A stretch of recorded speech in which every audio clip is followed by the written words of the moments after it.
Quick interruption because this fixes all content creator problems. If you're consistently adjusting your camera, losing framing when you move, or re-recording content because you drifted out of the shot, that is a waste of time and engagement. I started using the OBS Bot mini camera and it eliminated all of that. It uses AI auto tracking to follow you in real time, keeps you perfectly framed, and delivers clean, professional video without extra gear or full studio setup. Whether you're streaming, podcasting, or on client calls, this makes you look locked in and polished automatically. Stop fighting your camera and focus on your message. I dropped the affiliate link in the description. If you're serious about content, this is an easy upgrade. As you can see, I'm testing out the camera and everything, and it's working out pretty well. Hit the link, get yours. Welcome to the table. Power, perspective, profit.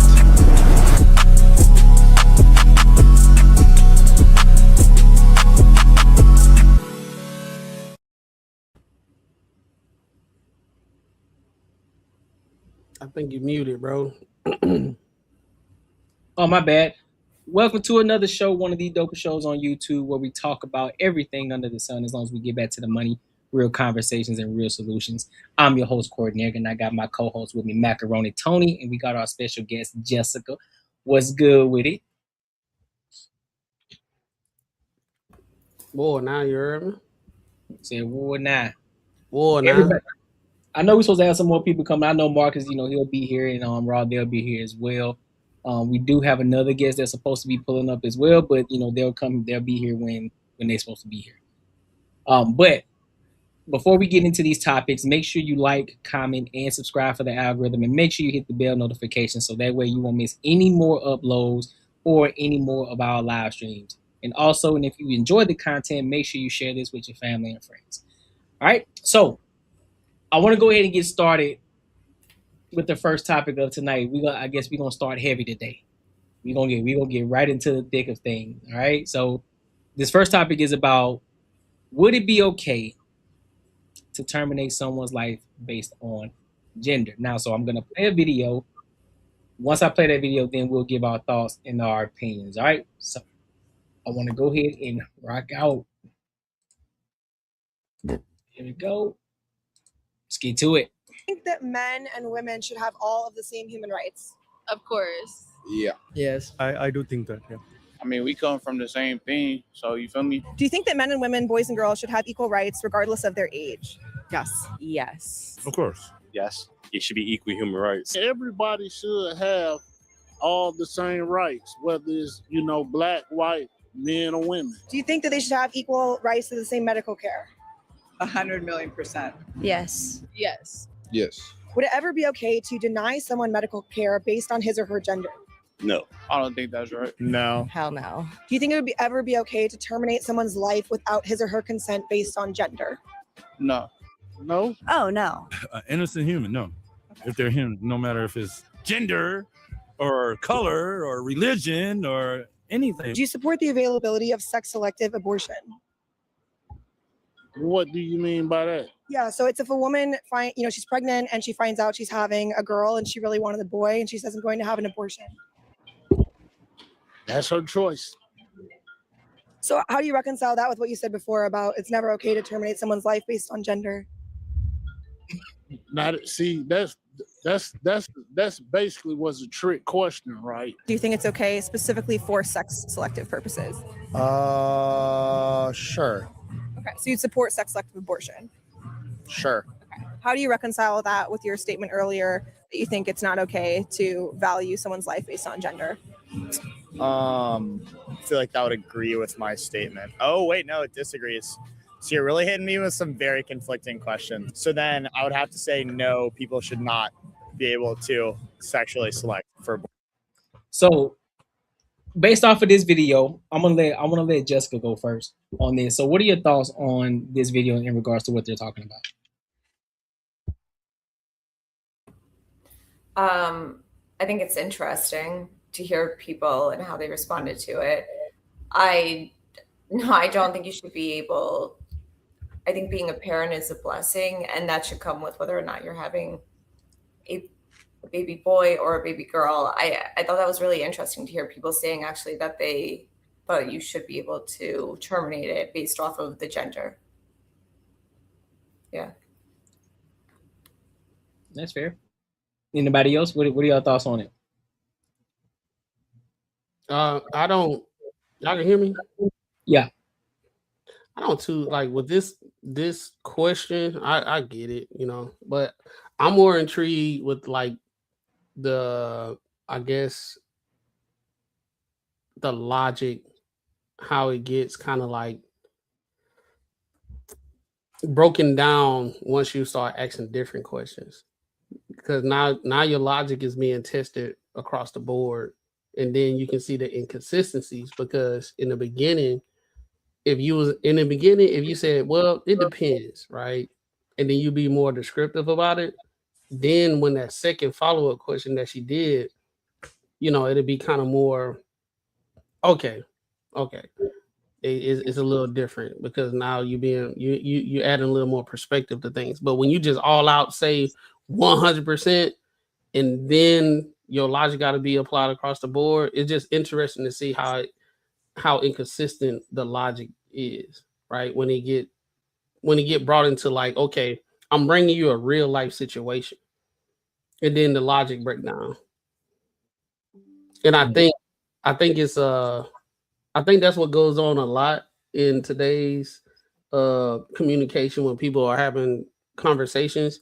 They have a lot of top level over like a top level conversation, and it's just like a broad conversation.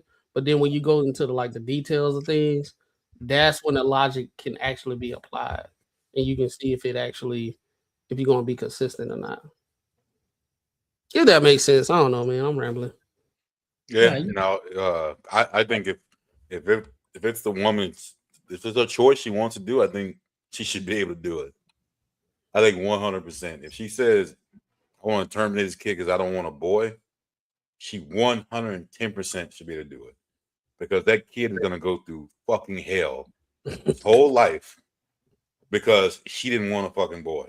And there's a whole bunch of people who like fight against that because it feels good to say you shouldn't do it, but you never have to live in a house with someone who didn't fucking want you. So like, no one ever actually cares like as far as the mental that goes to that kid, what he's gonna go through or she's gonna go through. So I would say, yeah, 100%. If this person's telling you this is not what I want, fucking don't let them have it. I don't know. I kind of agree with you, Marcus, but at the same time, I do think there's a certain, I say there's a space where I disagree with you, because there's some people there were some people that probably was raised in a household where the woman absolutely hated the child based off the gender, but they grew up to be phenomenal people, and at the same time, they remembered how they was raised and they did the opposite, and they were actually contributing people of society. I think that is correct, and it definitely does happen. That person is still probably not functioning well as having their own family, but they're sufficient. But still, even at that point, there's a lot of people who don't make it as far as like being able to be socialized and just doing the right things in life because they're dealing with a parent who didn't want them. So I agree with you. I definitely think like it comes on the side to where people are functioning in very, and those people will tell you the same thing, that they agree with it. It should happen. But even though they came out very well, at least on a certain level, what you're looking at. But most of those people, yeah. Oh, I'm gonna say, I want to ask you a question. Do you think it's irresponsible for the person to go that route, even though they participated in a reproductive activity? You don't have a choice of if the baby is going to be the gender. You don't have the choice on the gender. So do you think it's kind of like irresponsible if you have that position that you want a girl and you don't know what it's going to be, but then if you got a boy, you terminated it? Oh, it's 100% irresponsible, but that shouldn't be irresponsible that we need to test out or make someone, take that what's irresponsible. that person should be able to be castrated. Like, to be honest with you, shouldn't have any kids. Like for real, they So shouldn't. you saying in the beginning the logic? So you saying in the beginning the logic should be, if you have that kind of mindset, they should be castrated because you're not making a sound decision. You're not making a sound decision at all. Yeah. They should literally not procreate. They should not bring life on this earth, especially if they have to take care of it. So if I think that's a fair assessment. I think that's a fair assessment because I think I said in the other stream, in New York, right, 1 in 2 kids are being aborted. Yeah. So there's multiple reasons why, other than grape, and other and health issues, for the reason why these abortions are happening. So there's so many different other factors outside of medical and abortion are the reason why that's going on. If it's happening 1 and 2. Oh, it's more. I guarantee it's more of like selfish reasons. Guaranteed. Yeah. Like, there's no way that it is like actual like situations where they could die or something. Like, it's more selfish reasons, but I feel they're validated. I feel, hey, again, I know it's tough to say, hey, you did this, you need to lay with it, but only person's gonna suffer is that fucking person that didn't choose to be here. So like, and no one, I don't think anyone ever goes that far enough to even recognize that part, because I'm gonna tell you, for a lot of situations, even women still are like, I don't want to give the kid up because I have a duty. But even though they'll say, if they didn't want it, that kid is still gonna go through hell. They may still feel the urge to say, I have a duty to do this, but you already know what they're about. They should not have a kid. But let me ask you this though. Now I could be throwing this way in left field, right? But what if that kid is the blessing though? What if that kid is the blessing to help change the world? So now you're taking matters into your own hands to unalive this kid that you didn't even give an opportunity. I'll be vulnerable real quick. When I was in college, I was with this girl, and then we broke up, and then she still wanted to be with me. We was dealing with each other, but at the same time, she was dealing with somebody else, right? She ended up getting pregnant, and she wanted to get this abortion, because she wanted to see a future with me. I was saying, like, this ain't mine, so it's over with. So her and the guy agreed to the abortion, but I convinced her not to get it. I said, don't. I know what we got going on, and this, that, and the third. We had plans or whatever, but at the same time, I don't think you should do that. And we had a discussion. She ended up not doing it, right? And that kid probably, I want to say maybe about 16 now.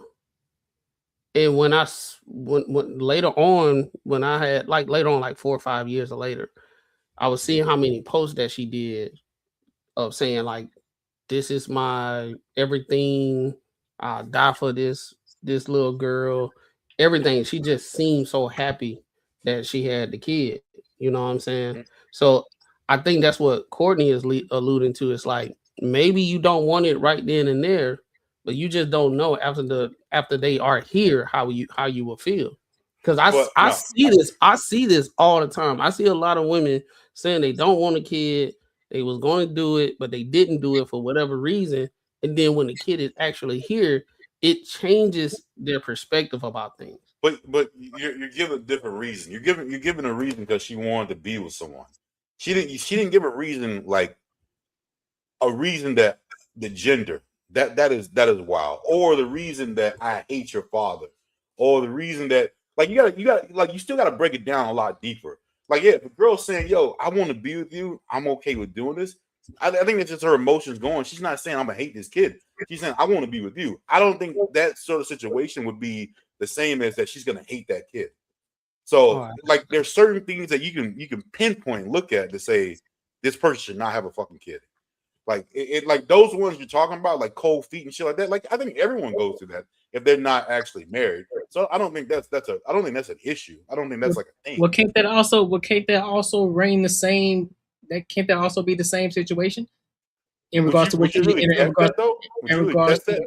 If a chick was like, whether you test it or not, yeah, whether you test it or not, I mean, it can still the emotions are reigning because how many people we know say the same thing, especially when it comes to women in general. They say one thing but do another. Bro, it's different, man. Like if I'm saying certain words that I don't want or certain things that I don't want, I don't think that's just something you change. I don't think people that's gonna be like a difference. Like I understand like we want to live in this world of what to say, like, yeah, you know what, dude, like it could change. We gotta pay attention a little bit more and not put it all in the same umbrella. Like I say, like if someone's saying that, yo, like this is a specific thing I don't fucking want, like no, like you're not. Yeah, that could be the change same that person's mind. Can't that be the same situation? Like, no, I don't want this child because this is the father. In comparison to, oh, I don't want this child because it's a boy or a girl. Like, I actually think it could be even worse if that's not the father you see ideally for your child. Do you know what I'm saying? I'm with you. Well, that the reason that she gives you, it really doesn't matter. Like the reason she gives you, like I said, what he was saying was that he was saying that the girl wanted to be with him, and that's the reason she didn't want to have a kid. It had nothing to do with that. She wanted to be with him, and most people want to be with a girl who's gonna have their kid. So I don't think that's the same situation as someone saying, "I fucking hate this dude, and I don't want his kid." That is a little bit different. That is what she was saying, because the guy she got pregnant with, she was saying, I don't want this child with him. I want to be with you. She was saying that she wanted to be with based on gender. Oh, you talking about me? You. Yeah. She was saying she wanted to be with you. Oh no, it wasn't about she wanted a kid by me. It was more of that she understood that there wouldn't be a future if that baby was here. Yeah. And it's by another guy. That's different. I mean, it kind of still stands, no? No, it's not the same though. It's not saying I hate. It's not the same. It would have been different if she was like, she seen a future with me, but we wasn't even talking about having a kid or nothing like that. We were just still young. I think I probably was like 21, 22 or something like that. So we both of us wasn't really thinking about kids. It's one of those things where she, after we broke up, we were still talking, but she was just still dealing with somebody. So that's fair. We broke up, but she's still, doing what she's doing. So she got pregnant by the guy. It wasn't a situation where I want to be pregnant by you. It wasn't no either or. I'd rather be pregnant by you versus the guy that I'm with. And the dude probably wasn't a bad guy. She just knew she wanted to be with me. And he wasn't gonna. She opted into a sexual act that causes reproductive in a way that you could get pregnant. And there was some, I don't know, I guess it was like maybe like a regret. But we was young, and she did what she did. Yeah, still in that moment, I feel like she was thinking, like, if she's going to you saying, I want to not go through with this pregnancy because I want to be with you, that's more or less her saying, no.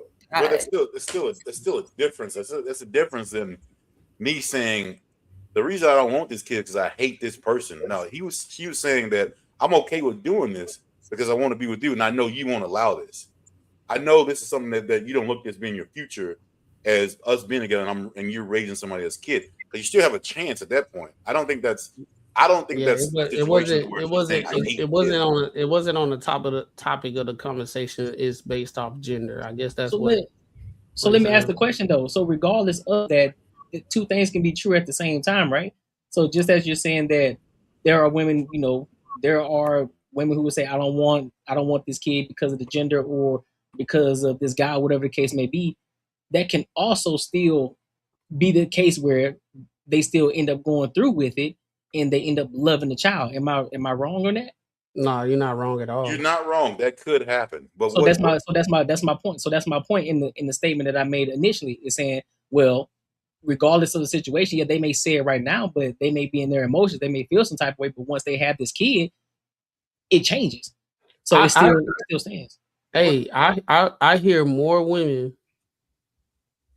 that said they wanted to get the abortion. I gotta say it like that so we don't get deemed.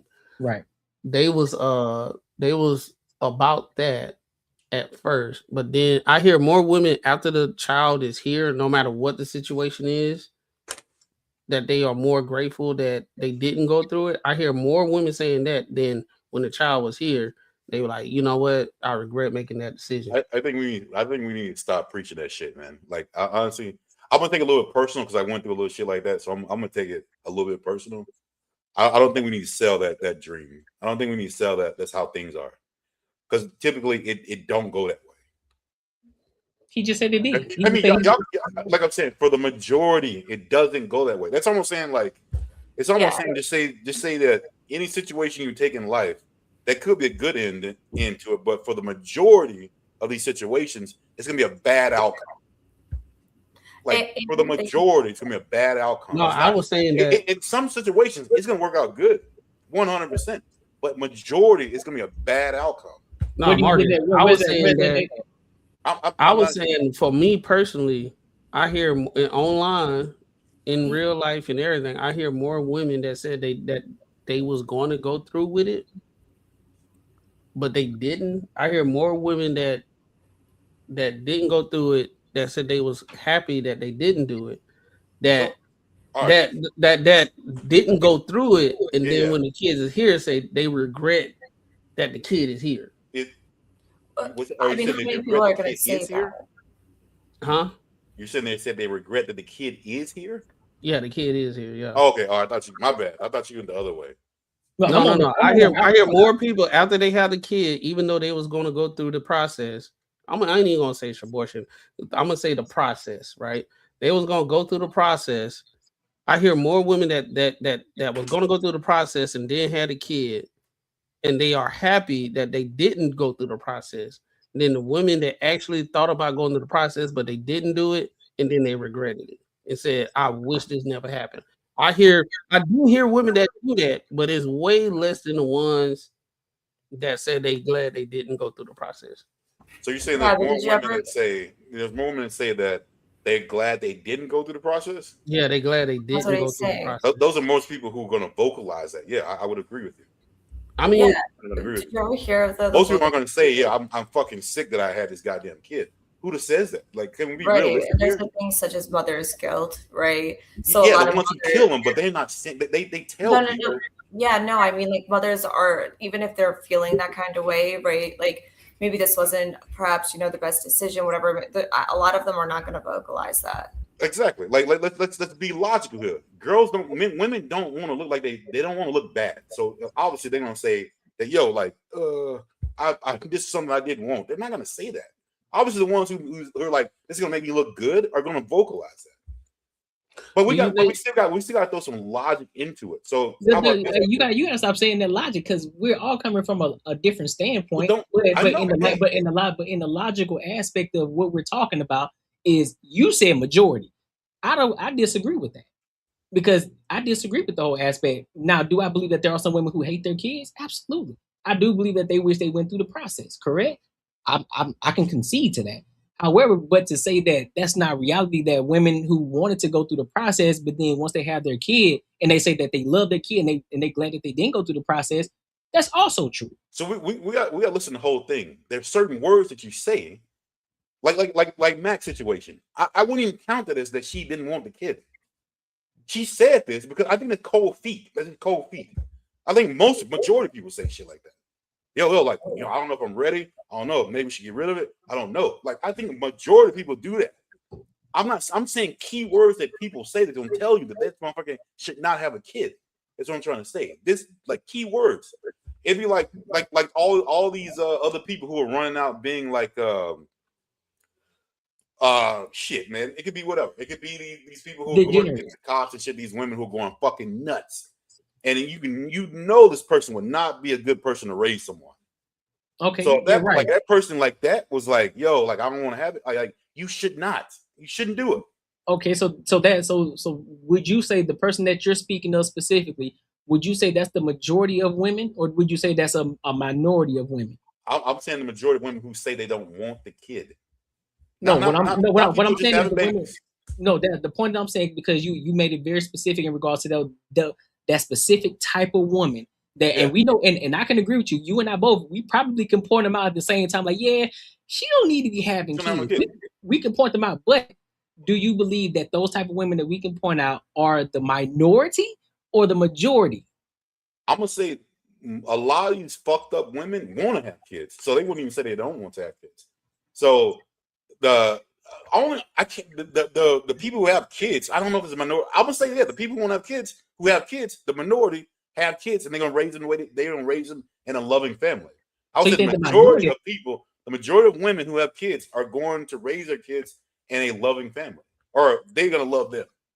That's the majority. So you say majority will actually have the kid and love the kid. Yeah, of course.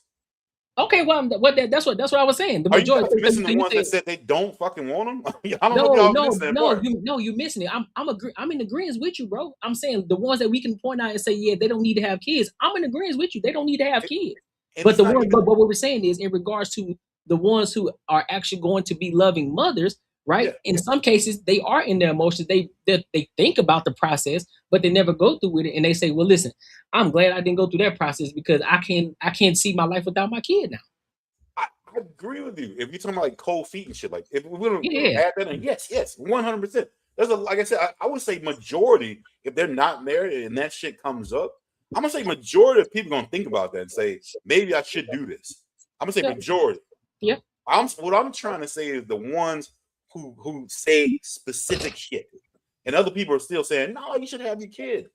Like the ones, like some of the ones who unalive their kids.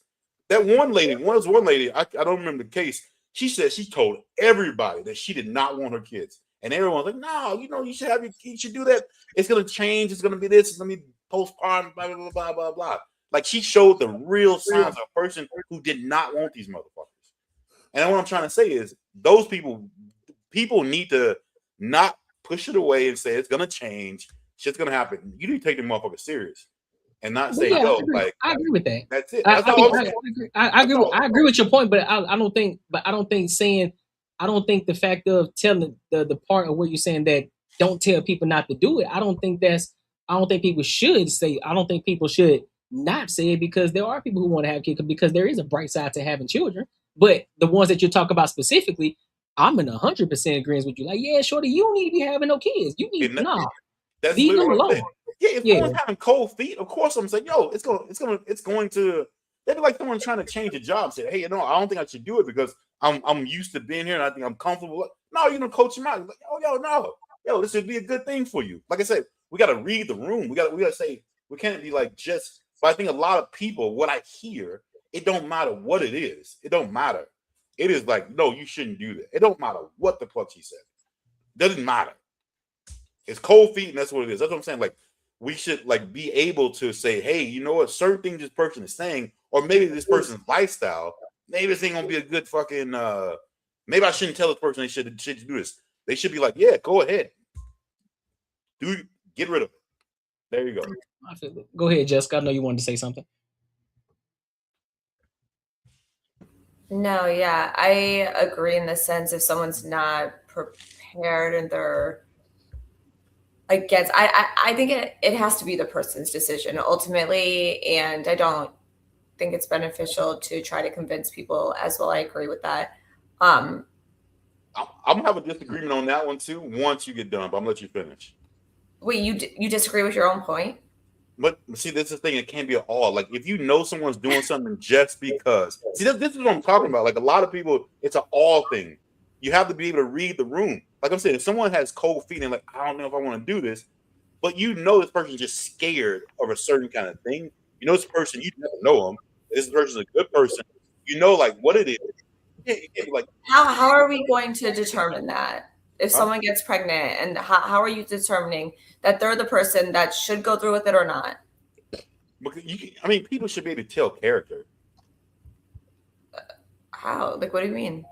Like character, you should be able to tell like someone's character, like exactly like if what their problems and what the reasons they're talking about. You should be able to decipher that. Like I said, for a situation, like two situations. So if one situation is I hate this motherfucker's father, and I can't stand to look at his face, I would say a person doesn't need to have a kid. If a person says I'm scared, you know what? There's so much other shit I need to do in life. I don't know if a kid's gonna be well. I don't know if if I'm gonna be able to take care of him. I don't know if I'm able to do this. I think that person needs a totally different like perspective in talking to, and maybe like, you know what? There's a lot of different ways that this still could work out. I'm saying there's different way people present things are different. So I wouldn't say because I wouldn't want to say just because someone said something and it could be beneficial for them, just tell them just because you think this, then you should just go ahead and do it. I definitely 100% don't believe that, because a lot of people talk themselves out of doing something that could be great for them. True. So I don't think that, like, not at all. I think you should be against that. A lot of times, like for instance, like a lot of women who think, you know what, that they want to leave their husband for certain things, or maybe vice versa, a man who wants to leave his girl. That's what I'm thinking about. You're saying if she really strongly dislikes the father, you're saying, well, then she should get rid of it. But I mean, we know, right? Like even if relationships, break off, whatever, you might have a strong dislike for that person. But things sometimes resolve. You come to terms with things. You move forward. So who's to say that's not going to happen? And this child, they might have a wonderful experience. They possibly could, but it just depends on her disdain about this dude. If she says I can't stand and look at his fucking face, or it was a situation to where the only reason I did this, it wasn't because of love, it was because he had money and I hate this motherfucker. Like there's certain things you gotta listen to and determine that. If someone's just mad, maybe he cheated on you, but she loved this dude at one point, then it might be different. Like that might change. But if it's a dude like that she fucking literally did not like and thought she didn't get a benefit from it, and end up getting pregnant, and then that benefit didn't happen, she really didn't like him, I would say she should not have that kid. I don't know if I don't think I could agree with that. I mean, or get adopted, or put the baby up for adoption. If get the child a chance at life, at least. If she would actually go through that, I would say, yeah, that definitely should be an option. Yeah, give them a chance. Yeah, give them a chance at life at least, because that's my entire point. Like, although I do agree with the fact of some individuals we can look at and we can decipher, but I'm gonna point out real quick that a lot of people aren't great betters in people's character and how they are. So people suck at that. Some people have very, very, very, very tainted social skills, and they don't have social cues to be able to point out somebody's character, right? But in that aspect, when you talk about some of these individuals that shouldn't have kids and they end up do because they're degenerates, they still gonna go out there and bust it open for a real one. And so when they do, it's like, all right, listen, you got to put this baby up for adoption. At least give it an opportunity now, because you got the baby. Ain't no reason to abort it. I agree with that. If they would actually go through it, yeah, 100%. But like again, like a lot of people feel that that kind of burden that they need, since they went through the whole process, that they gotta go through it all the way. And if anything, yeah, talk them out of that. I would say that'd be probably the best thing. I don't know if they wanted to come in. No, you go ahead, Jess. You good? Yeah, I just think this is such a tricky space. Because ultimately it's, the woman's decision. However, I guess when you zoom out and you look at it on a different level, yeah, you don't know what the outcome's going to be. So in the event, I see it that things happen for a reason. And you're saying, don't say like it'll all work out, but who's to say that it won't? You're absolutely right. You're absolutely right. But I'm just gonna pick of what I gather from the conversation and have to give my opinion on it. Like I said, if it's a situation to where, just say like, if some person that's showing like signs of depression or whatever, and ends up showing signs that like a mass shooter would show, and you're like, nah, you know what? They're gonna grow out of that shit. It's gonna be what it is. They'll be fine. And I think that's what happens a lot, and you don't address it, and that's what happens. But it could be the same kid who's going through just hate school. But then you're like, yo, you talk to them and you realize why they hate school. And it could be, hey, you know what? Like, I'm not understanding these problems. People read fast. I can't, blah, blah. Then you get them the help they need. And guess what? They love school. They're fine. But then, like I said, it's just different. You have to be able to talk to them and figure it out. And then make your decision on what's going to be the best. Like I said, be two same situations, almost. Two people hate school. And then you got to pick up on those keywords to where they need to go. Yeah, but then even that goes back to the main point, right? Like they're saying, should you be able to terminate it based off of based off of the gender, right, of the child? Yeah. Oh, hell no. That's crazy. Right. Okay. Yeah. Well, first you said yeah. No. Okay. You got to follow me. That is crazy. But the person who has that kid thinks that, they should get rid of it because they're thinking crazy. That to me literally is insane. But the person who has this kid is thinking this, and this person says, "I don't want this kid. I'm not going to make him have it." But me personally, I think that's crazy as fuck. Do you understand what I'm saying? Like I'm looking for the outcome of the kid. I don't give a fuck about the person. Right. I'm looking at the outcome of what's going to happen with that kid. I hear you. That's what I'm looking at. The end product. Yeah, I certainly don't think that should even be an option for people to say, "Oh, I don't want it because it's going to be a male or a female." Like, but is that a thing? Like, but if they want that option, how do you think that kid's going to grow up? If they, that's truly how they feel. That's what they want. And you say, you know what? You can't do that. You got to go through this, and you got to take what you got. Tell me, how do you think that kid is going to grow up? I don't know, Marcus. I don't know now because now I look at it, and I can be off. Now, correct me if I'm wrong on this, but there are situations where some men and women alike. Some men, they want a boy, but they get all girls, and then there are some girls who want girls, but they get all boys, but they still love them kids. Like, but the option wasn't to kill them. Like that's not fair. Okay, I just want to be clear. All right, I got you. No, yeah. Yo, I think most dudes want boys. But when you have a girl, you're like, man, kill that motherfucker. No, that's not what's gonna happen. I got you. You're in a different mindset at that point. Then you shouldn't have it. Yeah, but that's why it shouldn't be a thing, right? But I guess we're talking about it is a thing. Like these people will go through it. It's not just talking. Like they would, if they can go through it, they will.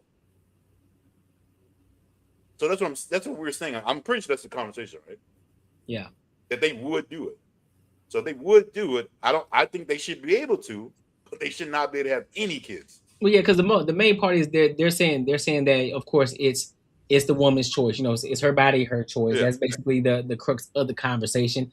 I was like, well, if she didn't want a boy, is she, should she get rid of the kid? And it was like, well, it's her body, her choice. If for that reason, she shouldn't have no kids. Like, for that reason, she should have no kids at all. That could be the situation we're in, right? That'd be crazy. Even with that girl, if they didn't want a boy, she want a girl. That girl's gonna grow up fucked up. And guess what? Which is another side. That mother probably will love the shit out of this girl, but she's still gonna grow up fucked up. Mm. You know what I mean? So like, yeah, it's a lot deeper than like, yeah, it's crazy. No, hell no.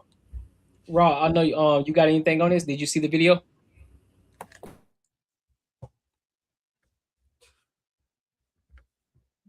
Can't you still mute, bro. You still mute.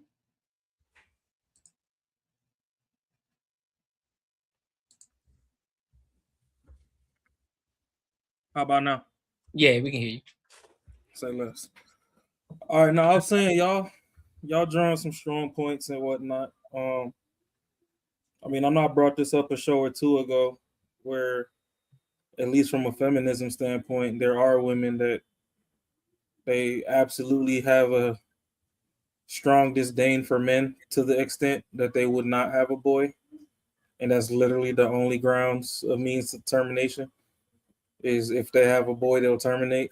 So, things like that do exist. And as far as whether right or wrong, I'm kind of on the fence because I'm kind of with Marcus. Like, if you gonna bring something here that you don't want, for lack of better expression, you might as well just throw it away sooner than later. Because at the same time, when it comes to the whole rainbow community, they can't reproduce unless they indoctrinate.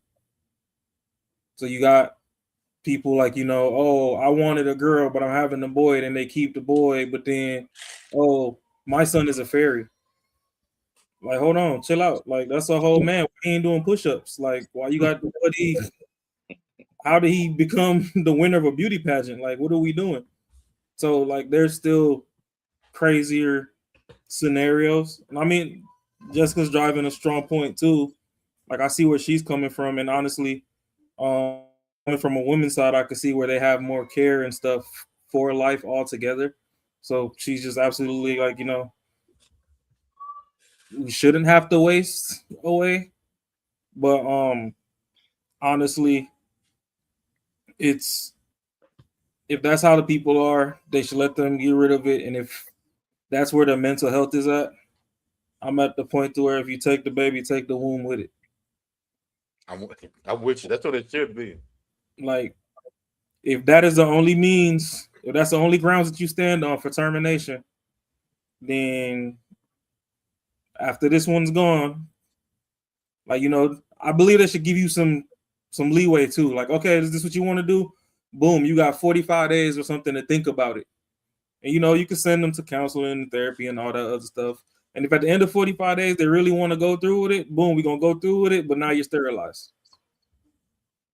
I'm with that. Because I think that'd be good.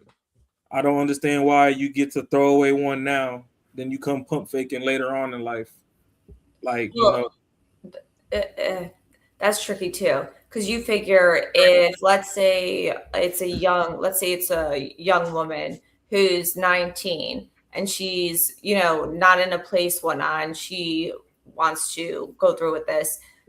However, what you're saying then when she gets to be, 32, you're going to tell her, no, now you're unable to? Yes, because let me preface this by saying I'm only speaking for fully consensual situations. Right. The situations where a woman has been overpowered and her body has been taken from her, and we don't even have to factor that in. Well, no, I'm saying that's a whole different scenario. Like, if they were overpowered and it was taken or whatever, I believe those should be on the house. If you don't feel like carrying it, whatever, then yeah, on the house is wild.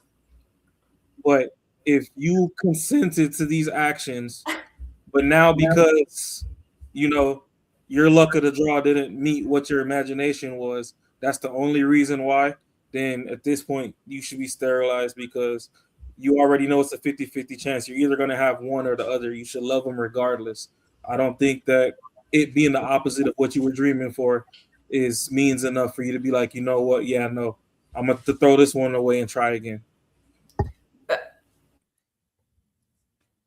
I mean, so much happens between your young adulthood in comparison to as you grow up. Like, I don't think that's entirely fair. So, let's say this. And there should be abstinence. So why don't we lean on abstinence as hard as we should? Why do all these casual hookups? Why has that become so mainstream to where we act as if there wasn't the option of not being in a situation at all that would create a child? No, I'm with you on that. Well, let's say this. The kid, just like you said, he a kid, he in high school, he got a woman pregnant. He said, I'm not ready for this, but she want to bring the baby to term. Mm-hmm. He should be like, well, I'm hands off. I'm not ready for this. It's your body, your choice. You deal with what you want to do with. You deal with it. I'm going to go over here. You do whatever you want to do. But then when I'm actually ready to have a family and everything, when I get like a little older and everything, everything's good. Do you agree with that? I think do. you should have Hold on, Marcus. Hold on, Marcus. I do think it should be both of their decision, right? They partook in that activity together, that it should be both of their decision moving forward. But at the same time, if a woman want to get rid of the child, it's not both of their decision. It's based off her. Well, yeah, the way I see it, it should be both of their decision. It should, but it we still talking stands. About, we talking about what is. It's her decision. Right. So it's not ever. It's never going to matter what he. So no. Hold on. But if we want to live in a society that everything is equal, right? A man that's 20, a kid that's 16 that's having a kid, he should be able to say, hey, I'm not ready for this. I'm over here with it. You can do whatever you want to do with it. And that should be the case. And then when he gets older, he has another child. Based off your logic, what you said before, in response to Raw, right? He should be able to get a second chance and actually have a kid, and he treat that kid like his kid and the one and only and everything, because that will be the same situation with a woman. She gets she goes through the process, but then when she's actually ready to have a kid, she treats that like her one and only and everything in that nature. No. No, I mean, I'm saying if we looking at a situation from an equal standpoint, that you saying no because the feeling, it sounds bad, but that should be it. No, it's because it's the reality of it. Like that's not your one and only. You had another child. Like right, the woman got rid of the kid, and now this is her one and only currently. Oh, but so what are you saying? So if in the event he just didn't. Yeah, no, it's not how it works. So all right, let me drill it down. Right now, we're talking about the situation where a woman can have the choice to have a kid or not based off the gender. If we go through the minutia of everything that we talked about, if the woman can do that, the man should be able to do the same. Correct? Should. I'm saying we in the should based reality right now. It should be that, right? Should, yes. For right. So go through that process, it should be both parties. So based off what Raw was saying, if we give credence to the woman that she's not ready to have the kid, and he's saying let's propose that if you don't want to have that kid, everything should be stripped away from you. If it wasn't a medical issue, or if it wasn't rape or anything of that nature, you just on a selfish situation, you just don't want to have it. I'm saying the man should have the same thing. If it's a selfish thing, I just don't want to have it. But look, check it.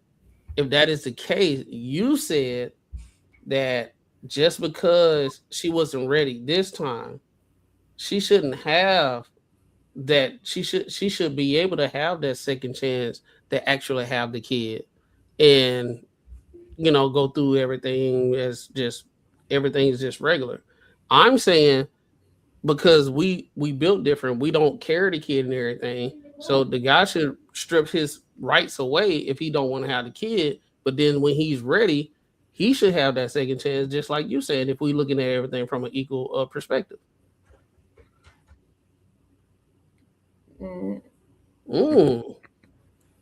No. Yeah, the feelings. So this actually would go to more so realistically, how it's pushed that it's women, right, who have I've heard this, that control access or whatever. I would say it's equally as important, right, to be mindful of what you're doing there, even as far as a man, because you don't have that decision. Right, like she's gonna have it. Right. But what I'm saying is she's gonna have that decision. He should be able to get his second chance later if he don't want to take care of that kid because he made a human error. Let's say that. It's not a human error. It's a blessing. No, I'm putting in the perspective of when women actually get it. They said that they wasn't ready. It was a mistake. This is the language that they say. in general, I understand you separate yourself from Right. how you feel about it. In general, this is what the women say. It was a mistake, baby. It was a mistake. I wasn't trying to have it. It was a mistake. For some reason, she fell on it, and she was on it long enough for him to do reproductive actions that's normal to human beings. But for some reason, it was a mistake, right? So if that's the case, let's flip it to the other side. It was a mistake on his part too. So he should be able. No. He should be able to say, I don't want anything to do with this kid.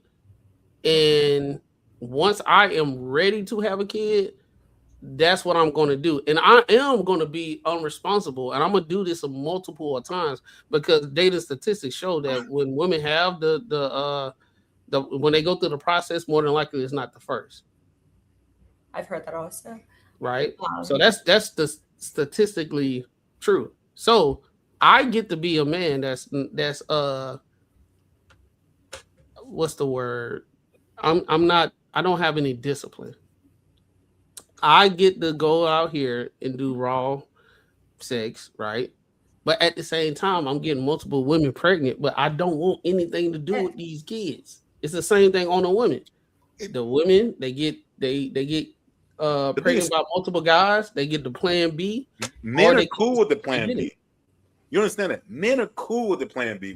We have our plan B, our backup plan. But if you get pregnant, I'll buy you the pill. Take it.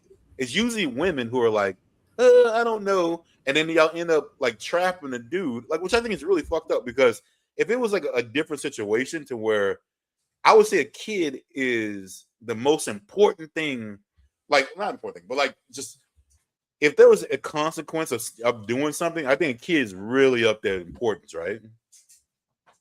Wouldn't y'all agree? Yep. I agree. So if a kid is way up here in importance, and I know that at the end of the day how shit works, I'm going to be one stuck with it.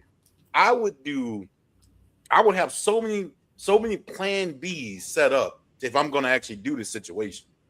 So like just say if a girl came to me and say she was smoking hot and she said, man, I might have AIDS. I don't know. I might. But you can take a chance if you want. It might happen, it might not. I have to take a choice of like, yo, I could be stuck with this shit for the rest of my life, or I need to do something about that because I don't want to be stuck with this shit. I don't think women, for some reason, y'all don't look at it that way. And I know why you don't, because you get so much support. The system is so set up to where you fuck up, you still get like cushion for fucking up, and you literally can be okay with it. Huh? I think it's that men a lot of times will, give women this idea that they're going to stick in it. They tell her to have the child, and she thinks that she could trust it and have that. She's going to have that support. That could happen. I mean, hold on, Marcus. Let me do this. I'm gonna be short. I'm gonna throw a variable in there. Maybe, just maybe, he wants to be around, but the parenting style is different, which create the division. That's usually it. It's usually the money. Like if you ask most dudes, even if it doesn't work out between you two, he was okay with taking his responsibility of that kid, as long as you're not taking him to court, taking the money, then expecting him still to pay extra money. That's a lot of money going down. But if you got a 50-50, I guarantee most dudes would be like, all right, it didn't work out. I'll still hold my responsibility and do what I do. But the thing is, you can't control how I do my shit. And I think that is the biggest problem. Women, you can't, like, you have to let me do what I'm doing. You do what you do. I'm not going to worry about it. That's fine. I think that is the problem right there, because you guys got so much control to say, I don't like how he does it. I want his money so I can dictate how shit works. Wait. And that's why most dudes are just like, I don't want to be in this shit. You're on mute, Courtney. No, I said we're going to let Jessica get her thoughts off, and then she'll close out, and then we'll go to the next topic. Wait. So you're saying that you think that women just are like, oh, I want the money and I'm going to control how you are as a father? That's what you're saying? See, no, you can't look at it that way. It's like I made this mistake. because when you make a mistake, if that mistake you made, just say, or it may not be a mistake, whatever it is. If I'm getting supported for that, then it's like, okay, and I have all control over it. It's not really like a mistake. If I can cut you out and I just get your money, then like women aren't looking at like this is a money grab. They're like, hey, I got a kid. I love this kid. I love my kid. But guess what I get to do? I get to get a second job without actually working one. And then guess what? I get to raise this kid the way I want to. That second job is that dude paying for, his portion that he has no say so in anything. Well, I think a lot of times the woman wants him still involved in the child's life. Okay, so I know what you're saying. I want to, but it has to be my way. Cool. All right. Yeah, I want him to be there, but it got to be my way. You leave out that part. It's got to be my fucking way. Well, if a lot of times the child is spending more time with the mother, right? Because it's her choice. So yeah, there should be co-parenting there, and there should be a level of respect as far as if the child's with me, let's say, right, and they go to bed every night by 8 o'clock, let's say. So then when the child's going with you to keep the schedule going, properly, I would say, it's best for you to have the child go to bed at 8 o'clock. And I say, no, he's good at 10. He's fine. But do you see now how you're messing it all up? I'm not messing because you acting like that's a problem. With a kid, their kids are durable. Kids aren't that finicky. They can adapt to a lot of stuff. Like that's a problem because you think your method of doing it works. Well, but it could be, hey, you might be helping this kid out. You might, you're like, hey, these are different things you got to go through in life. Hey, you might not be. This is what you're used to, but you might have to adapt to do this. Guess what? You might have a better kid. You know what? So this would be a problem because because you think your way is the best way. Like there's a lot of evidence to support that a child during development, they should have a schedule. It's beneficial. It's conducive for them. Like if you had a child, we would be screwed. But why is your way the best one? They can get the same. Well, it's not just my way. I've done my research as a mother. What are you talking about? But they can get the same amount. They can get the same amount of sleep. They go to bed at your house at 8 o'clock, and they wake up at just say 6, 7 in the morning. They go to bed at my house at 10 and wake up at 9 or 10 or whatever it is. They're still going to sleep. They're still going to sleep. Like I said, kids are doable. Kids are not this finicky where y'all make them. You understand? Like they can handle a lot of shit. Hey, Jessica, let me give you a different point of view. The kids over your house, right? Sure. Let's say you got 2 boys. Uh-huh. Both of the boys over your house. It operates a certain way, right? That's way more understanding, more like what you got going on. The kids come over my house, right? Mm-hmm. As a man, I'm supposed to raise my boys to be men, right? The men that y'all say that y'all want, that's not sassy and everything in that nature, right? Mm-hmm. There's a different level of understanding of men, what we have to put our boys through. It's like controlled environments. Like it may be chaos, but it's like controlled. So we building those building blocks within our young boys to be able to endure, right? It's something that a lot of women probably don't actually ever see or understand, right? You know how much work that it takes to when the kids come over to me and I'm sitting here seeing all this stuff that they're not used to because they're getting babyfied over there. Right? And then when they come to me and I'm supposed to be the person that's supposed to do the building blocks to make this man a man, right? It's very, very dumbed down. And I got like 2 days to do it. And then if you multiply that by 4, 2, 4, 6, 8, I have 8 days out the month. You got the rest. Right. And that's So hold on. Just like what you were saying, just like what you were saying with the situation where you wasn't agreeing with what Marcus was saying, that's exactly what we deal with on the other side. But the thing is, we would let her raise him exactly the way she wants to. But we wouldn't even get into it unless it was something that was like crazy important. But the way you do it, fine. But when he comes over, he has to do it the way that it has to be here. But if it was a nuclear family, if I was there, I will be in a position to actually educate you on my methods, but that's not the case. So right now, because we're in two separate households, you feel as though your situation is better. But why are we not co-parenting? Why are you not as a man? No. You can be co-parenting, right? But where's the male influence in your house? If I'm single and you're single and we're taking care of the kids, where's the male influence in the house when the kids are there and you there? Right. Ideally, we're together still, right?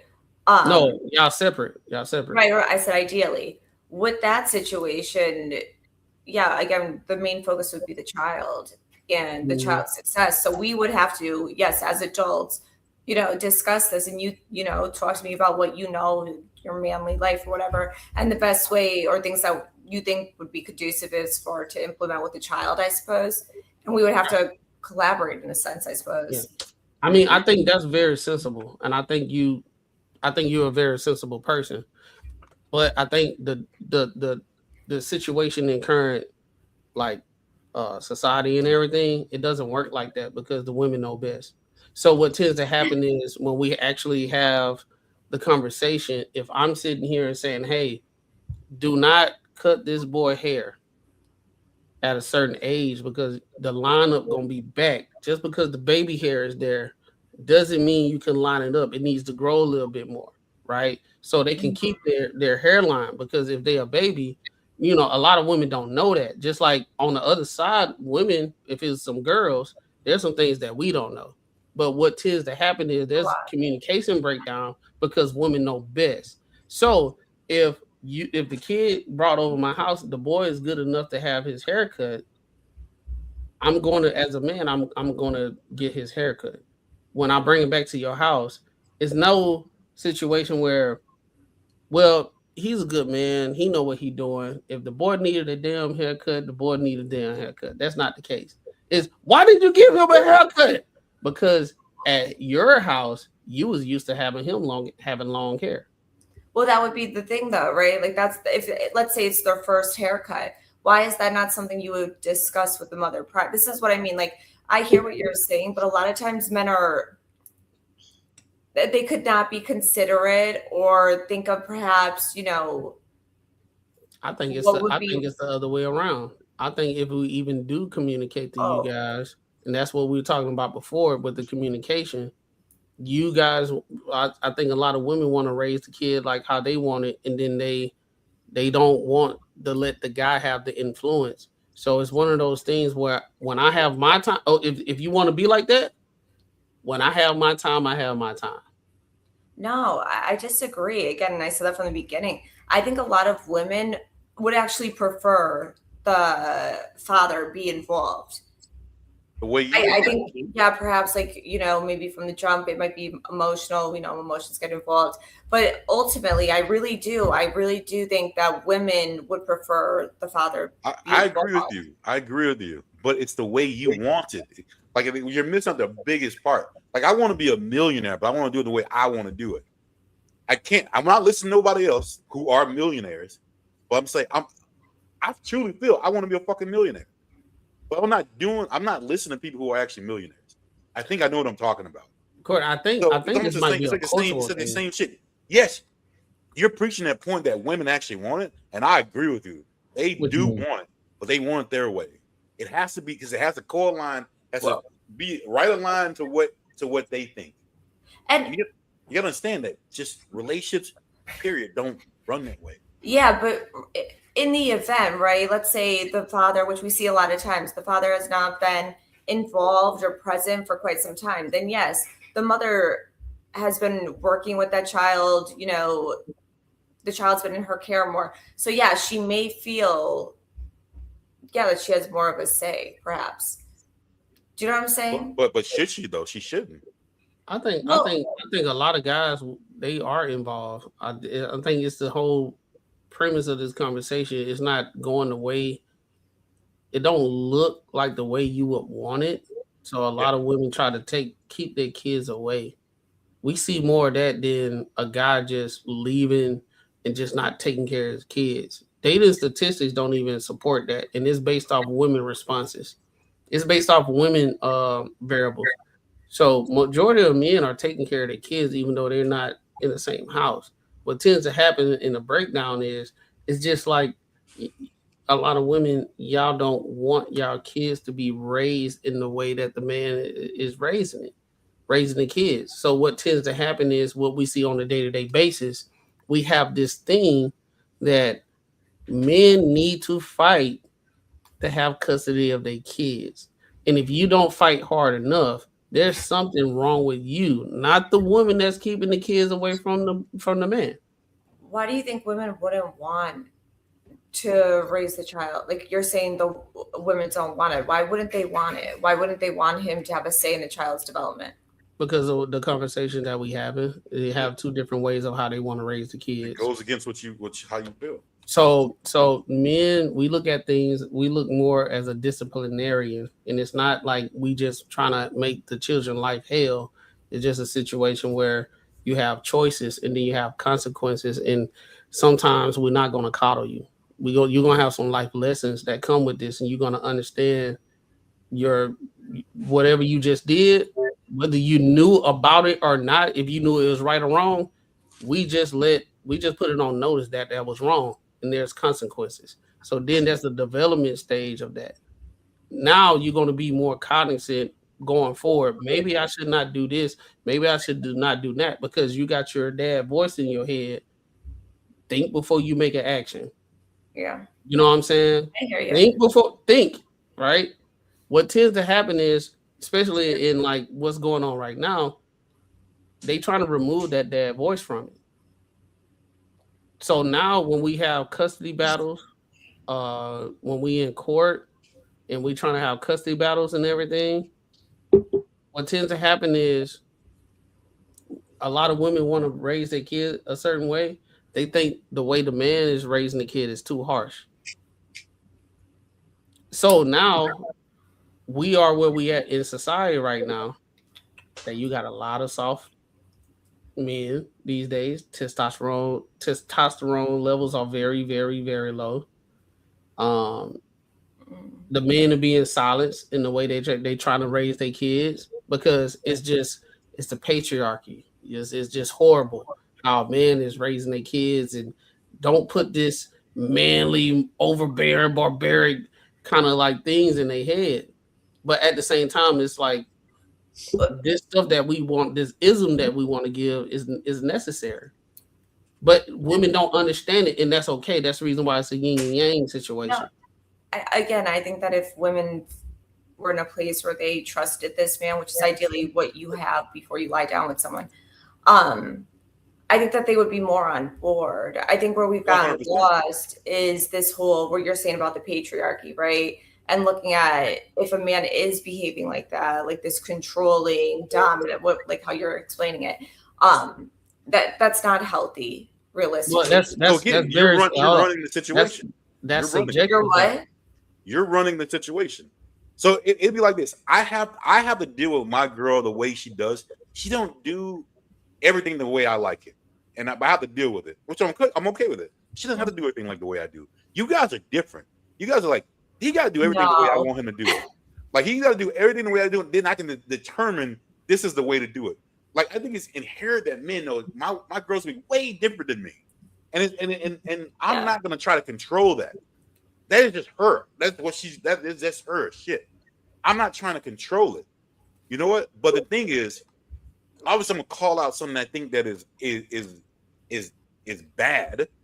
But from a majority, hey, you gotta do what you gotta do. Even though I don't agree with a lot of shit, I'm gonna let you do what you gotta do, and I'm gonna do the same thing for me. But you guys don't want to do it because you keep saying, like, almost like if you align. I'm not going to align with everything my girl does. It just doesn't happen. Like, for the majority thing, I'm not going to align. You know, for how she thinks about things. So, because we're different. Jess, can I ask you a question real quick? Yeah. Do you believe? No, I'm speaking in regards to being in a relationship, right?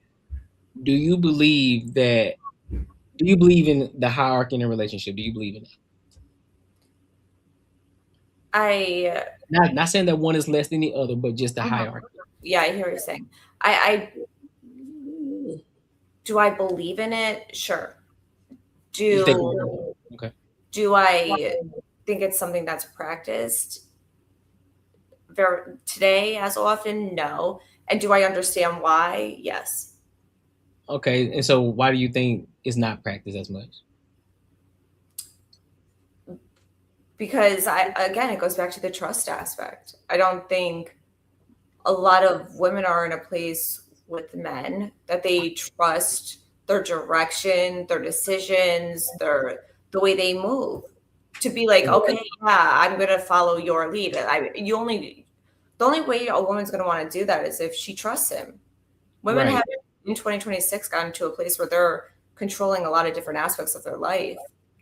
So then to have and be like, you have to follow me. That's a tricky place. So would you say that women are the detriment to relationships and not men? Because women want to be in control? No. I would say Ben would be how the issue, if you will. How would they be? Right. So by providing women what they would need in order to be able to trust them. Well, that comes with you being able to vet a man properly, right? Sure, but if that's not the man's fault. If you vetted him properly, if you vetted that man properly, which means you guys also have the ability to choose the type of man that you are with. So that means coming from what you're saying, right? Women want to be in control. They want to be able to follow a man that's a leader. So that means you guys have a bad vetting process in men, because typically speaking, in the hierarchy relationships, because we're talking about two different ways of raising a child, a woman would be an extension of her man. So she will already know how to operate because she understands how her man operates, and so you guys are a united front when it comes to raising the child.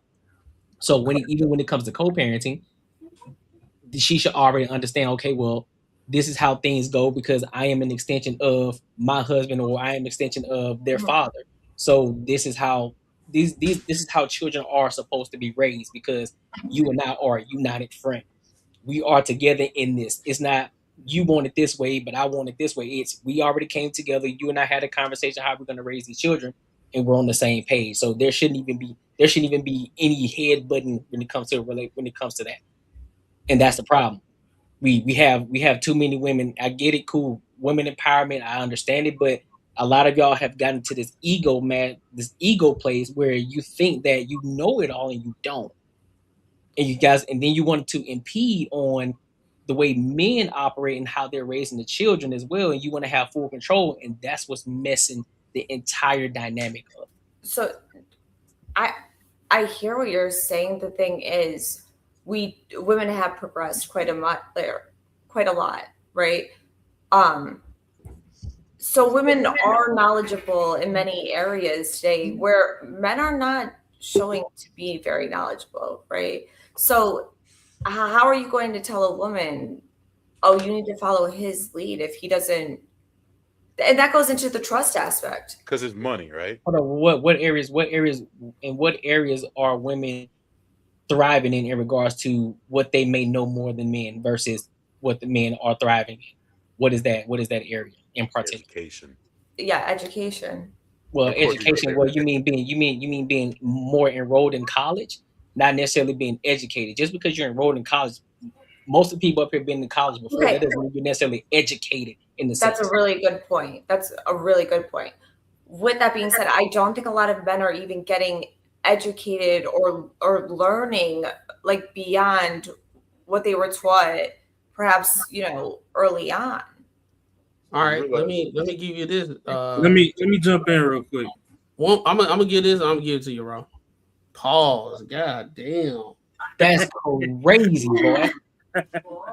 She sounded like he said, "You gonna give it to him, huh?" Yeah, that's crazy. It got so unserious so quick, bro. God, what do you mean by that? Hey, yo. All right. I almost lost my thought, but I got it. Right. If that is the case, Jessica, right? Men still out earn women, even though they are more educated. It's not by much, right? It's not by much. It's maybe like $2,000 a year. And right? women are starting to out earn men in their 20s. I would say in general, right now, Okay. but it's about $2,000 different. Even if they starting to out earn men, but y'all are way more enrolled, way more educated and everything. That there's a there of men actually doing. We know something that y'all don't know. For us to still be making the same amount or more money than the women that's actually educated. You know what I'm saying? That's not entirely true. It's not? No, because realistically, if you have, let's say you have a woman that went to school for nursing, right? So she's going to know more about perhaps the body development, all of this. So in the event they had a child, she might be more knowledgeable in those areas. Even if let's say he was out earning her, let's say he owns his own business doing, I don't know, something on the side, but let's say construction. Yeah. So he maybe, I'm not saying he's not smart, but she has gained a lot of knowledge, right? As far as the child's development. And I don't know. I never went into the medical. All right. Let me give you this. What if that guy that knew what he knew and he didn't, on average, because he worked in construction, he got a side gig or he got a business or he worked full time in construction. He was saving y'all maybe $20,000 on average on a house because he know how to do everything. He know how to do HVAC. He know how to do construction. He know how to do doors. He's saving y'all money so y'all can have a safe space to stay. Mm-hmm. What is the difference between the education for the man that's doing what he has to do, what men do, and then y'all have y'all education because y'all more nurturing and everything? How can you kind of like make that as like something better than the other? Because this is the same kind of rhetoric. The reason why we have to divide it in relationships in the first place, because some people think their role is more important than the other, and then they downplay the man. They downplay the man's contribution in the relationship and his experience. They downplay it because they want to wear their education as a badge of honor, even though they don't even on average they don't even use their education. No, they don't even use their degree. So you don't even see what you're doing right now. That goes to what the main thing would be, right? So it's a beautiful duality. Let's say that situation, right? He has that job, he's taking care of the exterior, we'll say, right? And she has that job taking care of the interior. With that being said, it's a beautiful duality. It's not that one is this, which is what Courtnee was saying as far as this family hierarchy system. It would be that they're coming together with both their strengths. And that would actually be the perfect duality about it. Because you're saying that women are being like, oh, because I have an education, oh, I'm smarter than him. No, right? They could come together. There doesn't need to have to be one on top of the other. I understand. But you guys were saying like, oh, women are saying that they're more important. I mean, I get what you're saying, which is fair. But this is the mentality of what society is currently in the Western civilization. That's what, just like when you had brought up, women are starting to out earn men. You said a whole bunch of accolades to cause the division. You don't even know that you're saying it, and I'm not trying to pick on you or nothing like that. But when you say things of that nature, that's contributed to the divide. So in the household, if a woman have that mindset that I'm educated, and I'm out earning a man, but let's say she making 65 and he making 50, I'm out earning you, and you need to do better. You need to do this. I'm more educated. She can have a doctorate degree making $65,000, and I know personally people that make $65,000 got a doctor's degree, right? Correct. Because she got the doctorate degree, she has this main character syndrome that even though the man that probably didn't go to college and he got his own side gig and he got a job and he got a side gig, and he with both of those, he's making $10K less than her. 10K, right? So he's out there in the real world on a consistent basis, and at the same time, he multitasking, turning one thing off and turning the other thing off, and then being at the same time going to the household and turning everything off, so he can be a good parent, a good father, and a good husband all at the same time. And he got to wake up and do that shit all over again every single day. Yeah, but she is too. No. So what's going on right now is every time we start talking about the contribution of men, it's a situation we got to derail the conversation and talk about, is the woman doing the same thing? We're not talking about if the woman is doing the same thing. We're talking about what the men are doing, because the point of contention was that women are out earning men. Right. They're getting to like a lot more. And they are more educated. So what I was bringing to the conversation is the things that the men are doing, but then it got back to women doing the same thing. So we're not having a conversation if the woman is doing the same thing. We're talking about the contribution of what the man does into the household. We're not even talking about that. We're not talking about women don't do it. But what tends to happen is on a day-to-day basis, men, our contribution is being devalued, even though we're doing a lot. And that's the reason why I brought up in the beginning that even though right now, current data statistics show that men out earn women, may not be by much, but y'all are more educated. Y'all got your degrees and everything of that nature. But we still on par. So you can't negate that. So if y'all educated and y'all got your degrees, then y'all, you don't think so? I don't think that that's the point with it.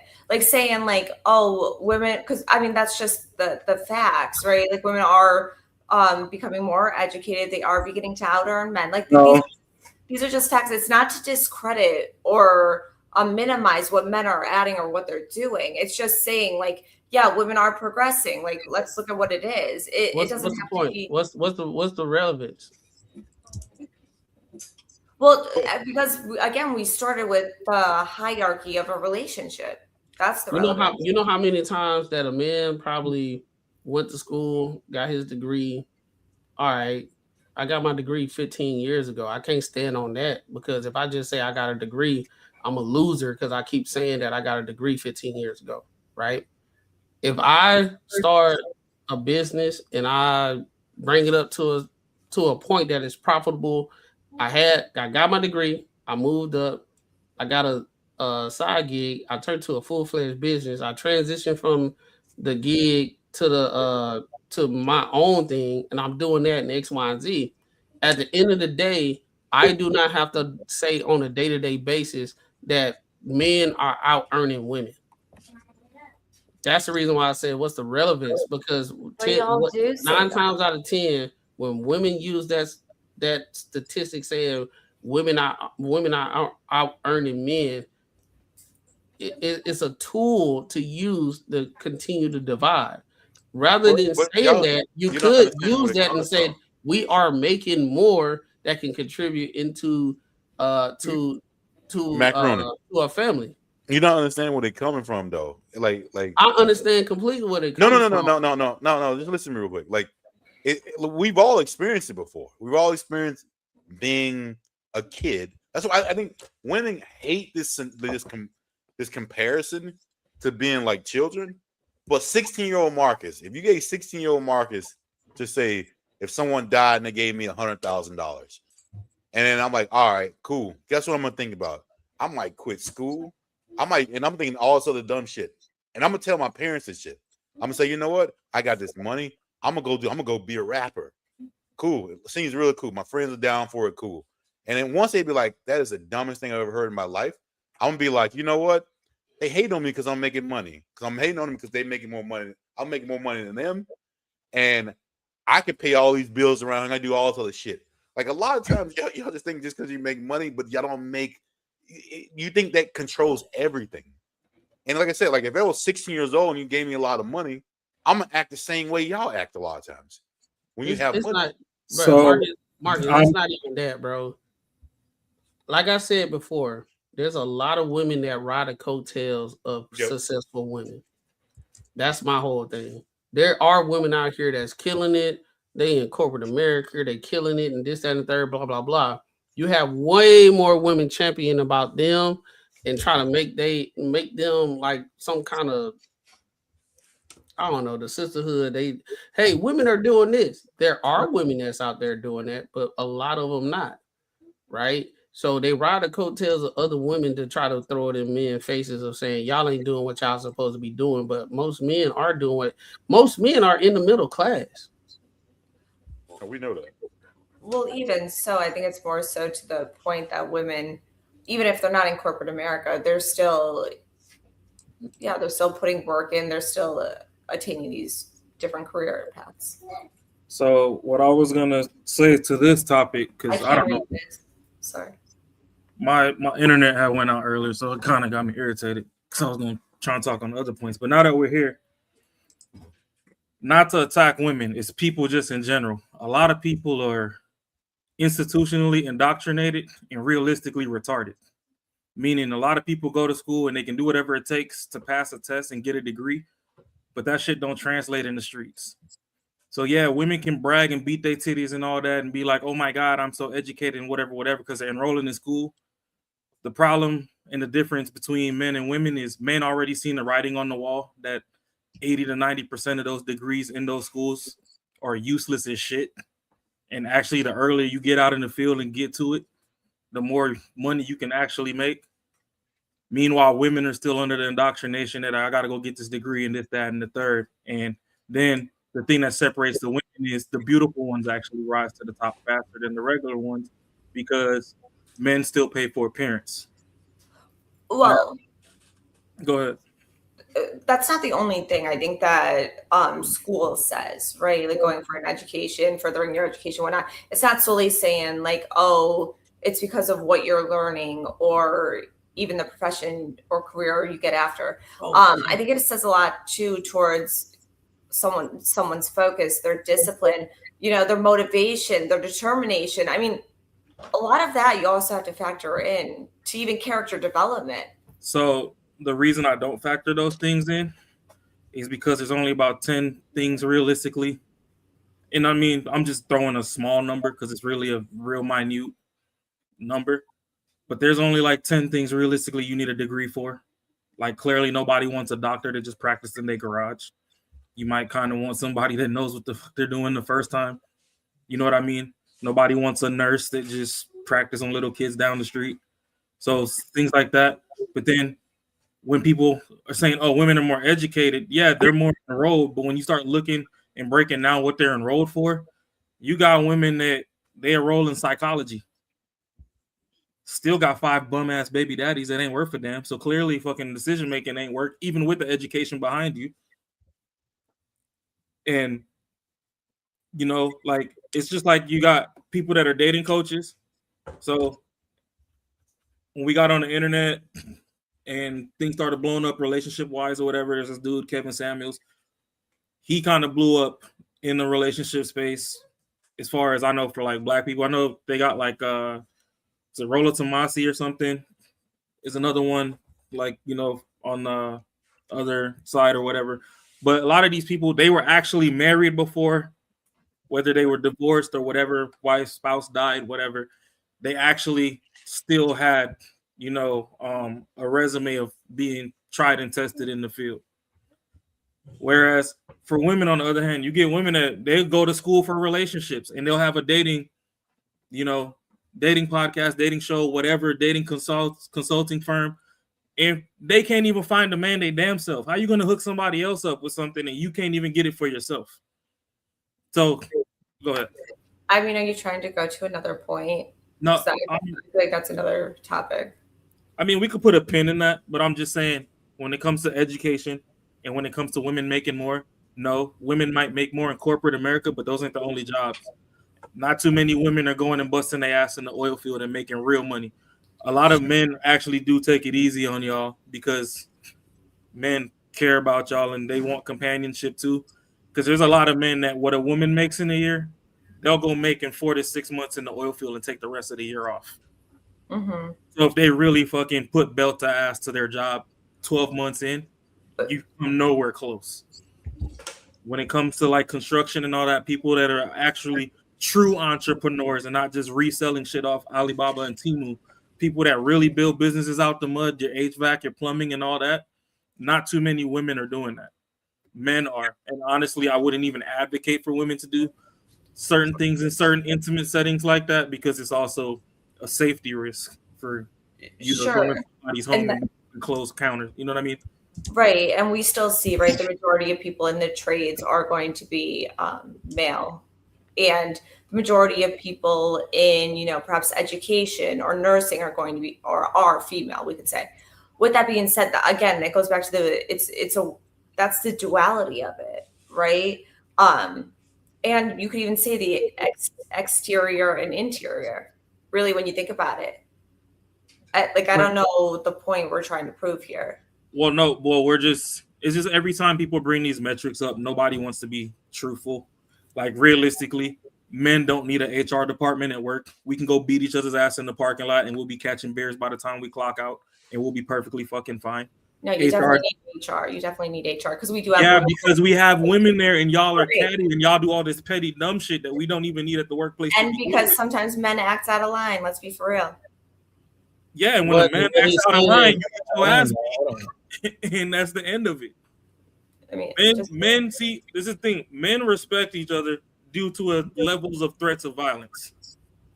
If me and Courtney are into it and we beefing, then we know, hey, eventually this shit could get up there. So either we squash it amicably, or hey, bruh, when we get off work today, meet me 4:30 in the parking lot in that blind spot where the cameras don't touch, and we could just squabble it out. Like you don't want to drop it. I'm not finna drop it. And after that, we might end up best friends for the next 40 years.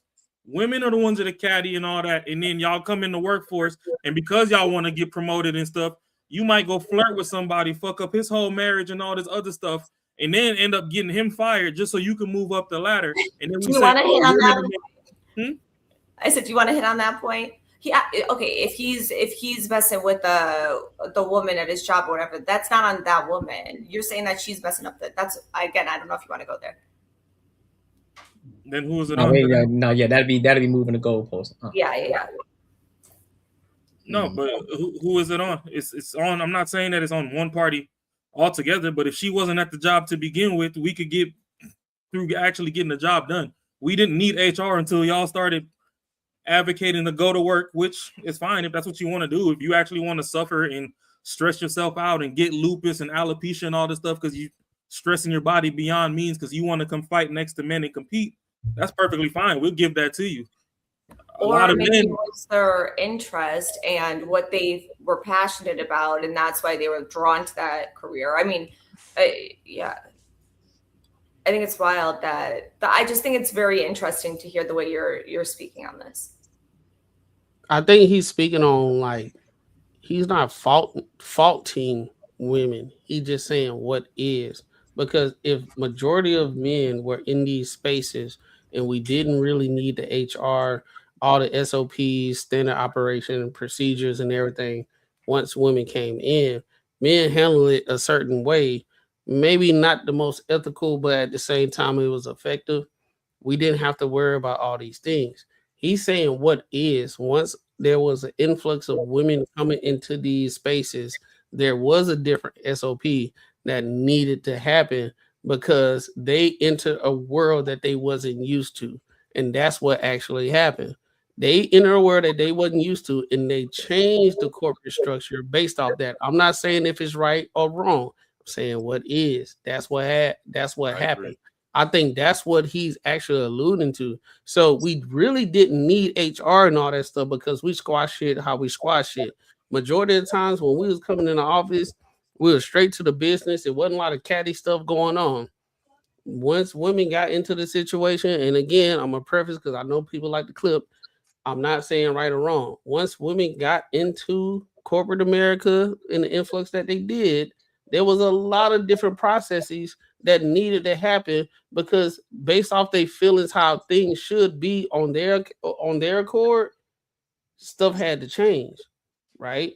So that's what happened. So that's the reason why it changed. I do have a story, but I'm not gonna say it because I know we're trying to get to the next We're trying to get to the next topic. Courtnee been trying to get to the next topic for a little bit, but the conversation going good. But what Raw is saying, what is not blame.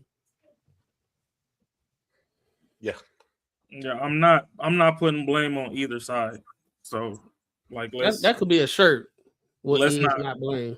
Let's not say I'm diminishing anything, but it's just a lot of things that are in modern structure now don't even need to be there. If people that don't need to be there didn't want to be there. And Yeah, I'm I'm sick of writing an email and I miss a comment and I get called out on it. So basically, guess who's doing it?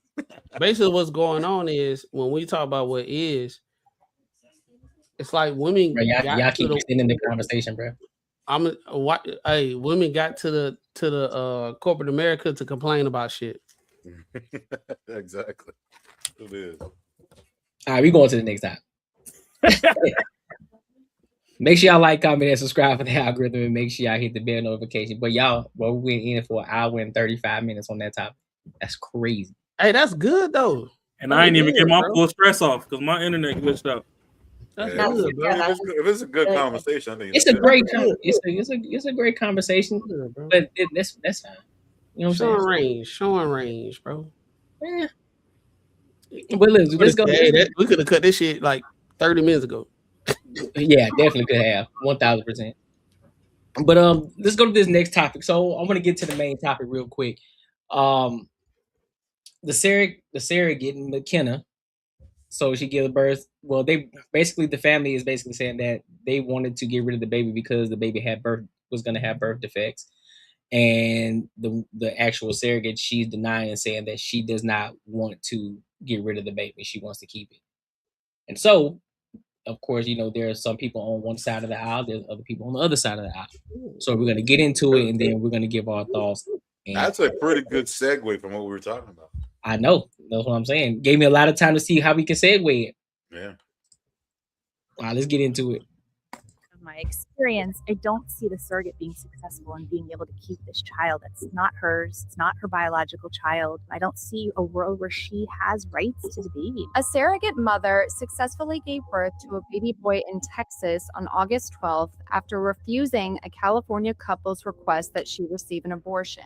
McKenna West, an Alaskan nurse, has been in a back and forth legal battle with the baby's biological parents, who requested she terminate the pregnancy after finding out at 20 weeks that the fetus was diagnosed with a severe but treatable heart condition called hypoplastic left heart syndrome, or HLHS. Instead, West, a single mom of two, traveled to Texas to give birth and now faces a legal maze. Here's what expert Marla Neufeld has to say about what comes next in the explosive case. My name is Marla Neufeld. I'm a reproductive attorney based in Florida. And while I practice reproductive law professionally, I'm also a former intended parent who had twin boys via surrogacy. So a surrogacy agreement does typically have provisions regarding abortion and selective reduction. The parties are supposed to undergo a mental health evaluation where they are supposed to specifically talk about abortion and reduction to make sure the parties are aligned. And typically that mental health counseling is the surrogate does a session,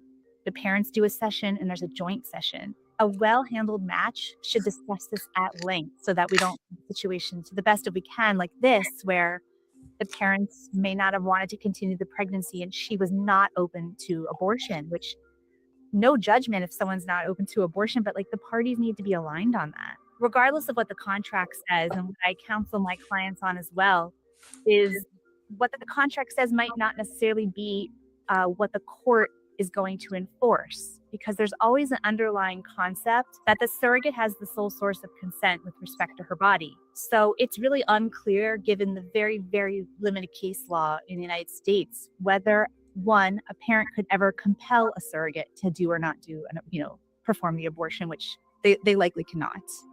There's no judge that's going to make her have an abortion.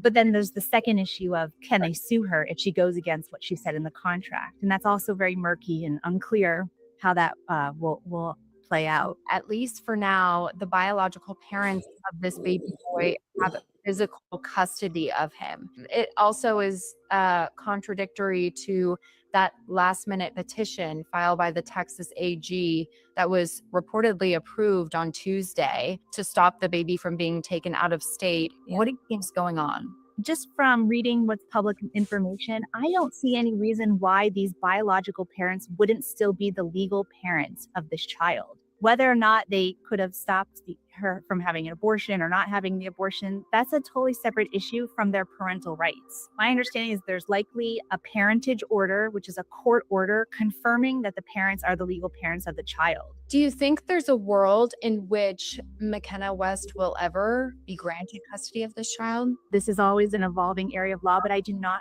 think that she will ever get parental rights to this child. She is not a biological parent of the child. And under the states that are at play between Alaska, California, and Texas, I'm not aware of anything in their surrogacy provisions that would give her access to the child. I mean, there was a case many years ago called the Baby M case where the surrogate tried to assert rights to the child, but that's very, very distinctive from this case. That was the surrogate's biological child. That's called traditional surrogacy. And even as of now, the court, my understanding has almost like a restraining order against her. Like she has no access to the child as of now, from what I'm seeing reported, which I think is the right thing. Like she's not the parent. I don't see how she could be. Do you think, in your expert legal opinion, that this could run on for a very long time? Or, I mean, is there a world in which this goes to the Supreme Court? There's so little case law, reported case law about disputed surrogacy cases. Many times, if there is a dispute, they're handled privately. Many surrogacy contracts actually have provisions in them that ask the parties to keep any contentious issues out of the news and spotlight. So a lot of the facts that are being shared here is actually quite surprising because many of these matters are very private. The dockets are typically sealed. I think a lot of the next steps really pertain to the health and safety of the child and how the baby is going to be doing and what medical care the baby is going to need, and ensuring that the parents, as they should, have a say in the continued care of the child, and how that contrasts to what the Attorney General is now intervening and, requiring the hospital to provide certain life-sustaining treatments. So kind of balancing the state versus the parents. All right, so Jessica, I'm gonna let you rock out first. What are your thoughts on this?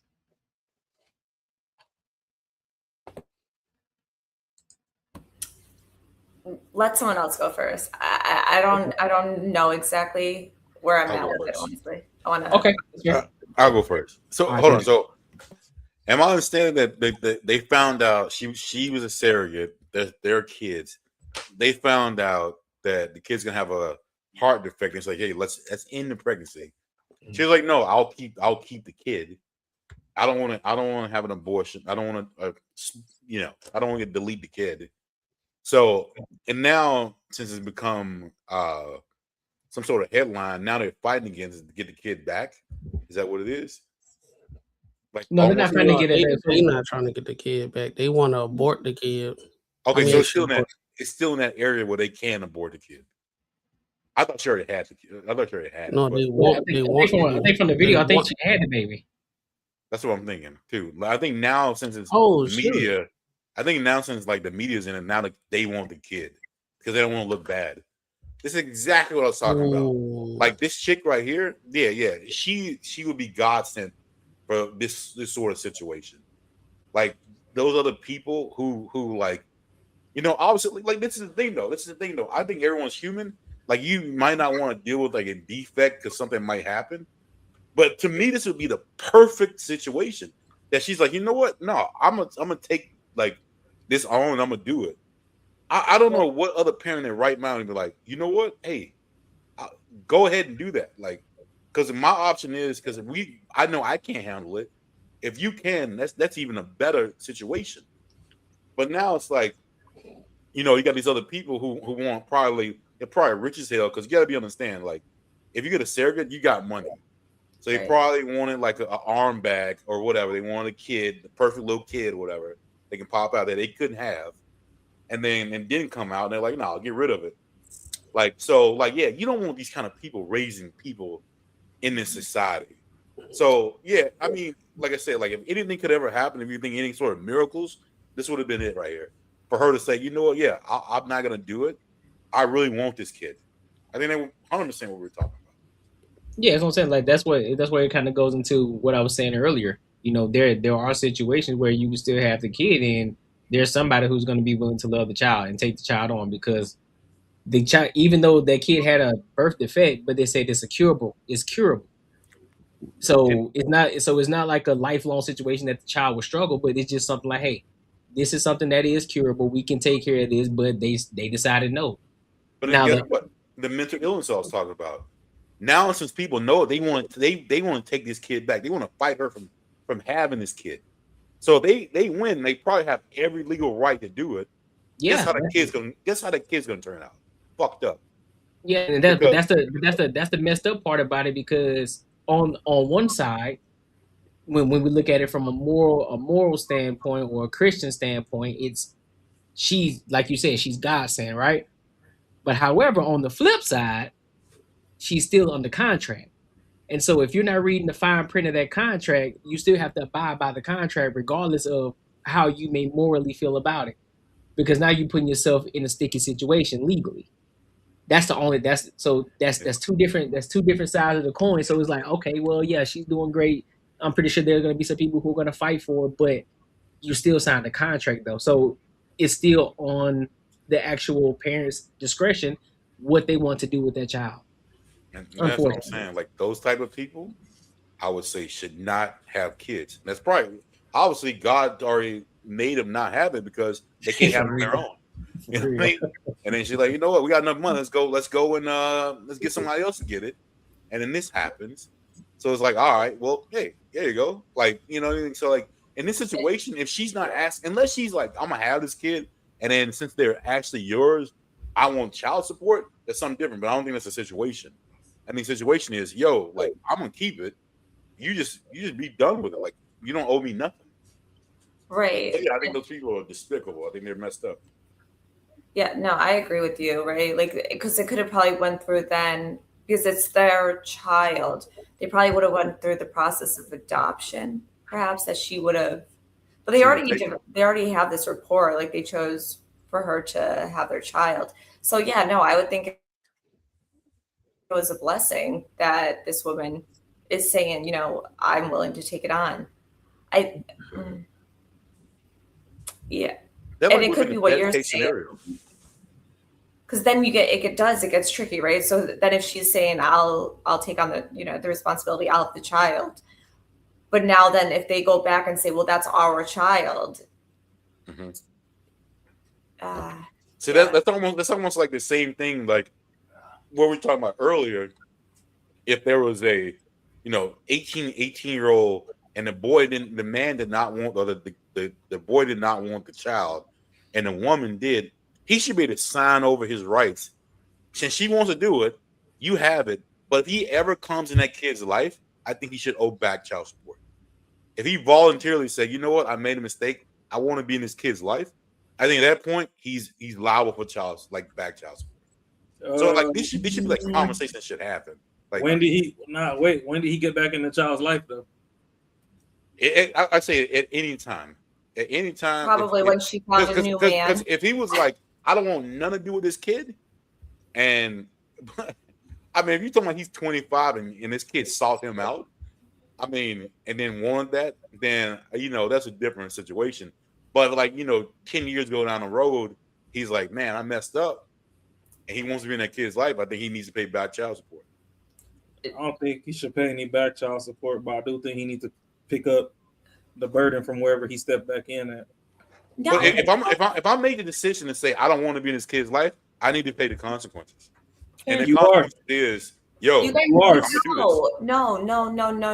Like I can't even believe y'all are saying this. Do you know how unfair this is for that woman who now has had this child with this man, right? He said, nah, I don't want it. I'm stepping away. I want nothing to do with it. I'm not paying you nothing, whatever. Then randomly 10 years down the road, he wants to be like, oh, now I want something to do with my, y'all don't get to do that when it's convenient. Why not? I got to agree with that. Why not? If you make a consequence, if you make a decision like that, you gotta pay the consequences. I don't give a fuck. I'm a New York City dickhead first. I told you I ain't want this shit. You went through with it, which then bought me time 10 years later to be like, oh shit, you know what? I actually did do Shorty wrong. But let me check on Shorty and see how her and this kid doing. And I get back in, and hey, maybe I'm actually in a position now to where I can't help. So from the day I step in forward, I need to be responsible. Instead of it being a 50-50, I probably need to do like an 80-20 when it comes to the financial responsibility of this kid, just for the fact that I was absent.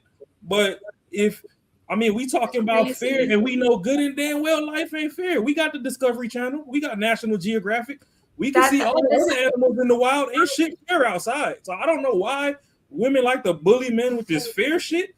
Shit ain't fair. If I ain't want it and you wanted it, die on that hill. If I double back later, then boom, I need to be more responsible than you financially for this because, hey, now I changed my mind. No, but you're not thinking about the child also.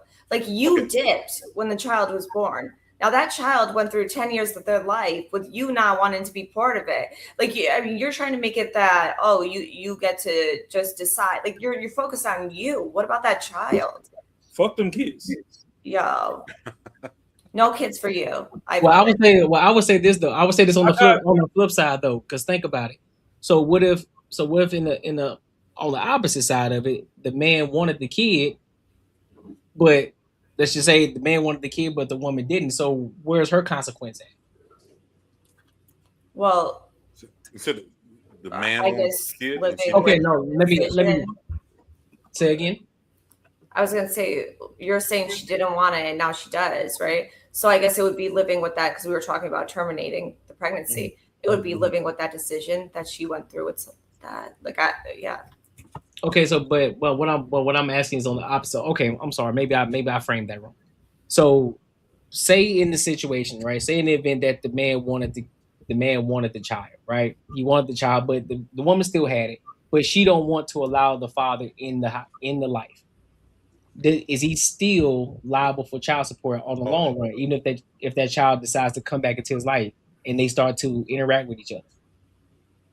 Considering the fact that the mother removed the kid from the father, does he still have to pay? Should he still be responsible to pay child support? So that's where it gets tricky, right? Because how do we? It's not tricky at all. It's really tricky because how do you know that she's the one that said, I don't want you in this child's life? Now, what, you want based off of hearsay? Because here's the thing, Jessica. There are many situations where there are women who keep their child away. They use their kid as a pawn, and they keep their kid away from the father. Because there are many situations like that. Yeah, I've heard. And so that's where, and then there have been video footages of where the sons finally come out and they go and actually get the information from the father because they seek them out, because that's what they naturally do. They seek their parent out, they seek the father out, and they tell them their side of the story of what actually happened. Then they come back to the mom like, why did you keep them away? Why did you keep my father away from me? They told me X, Y, and Z happened. But Courtney, why is the word fair not thrown into this scenario? When I said fuck them kids, I'm wrong.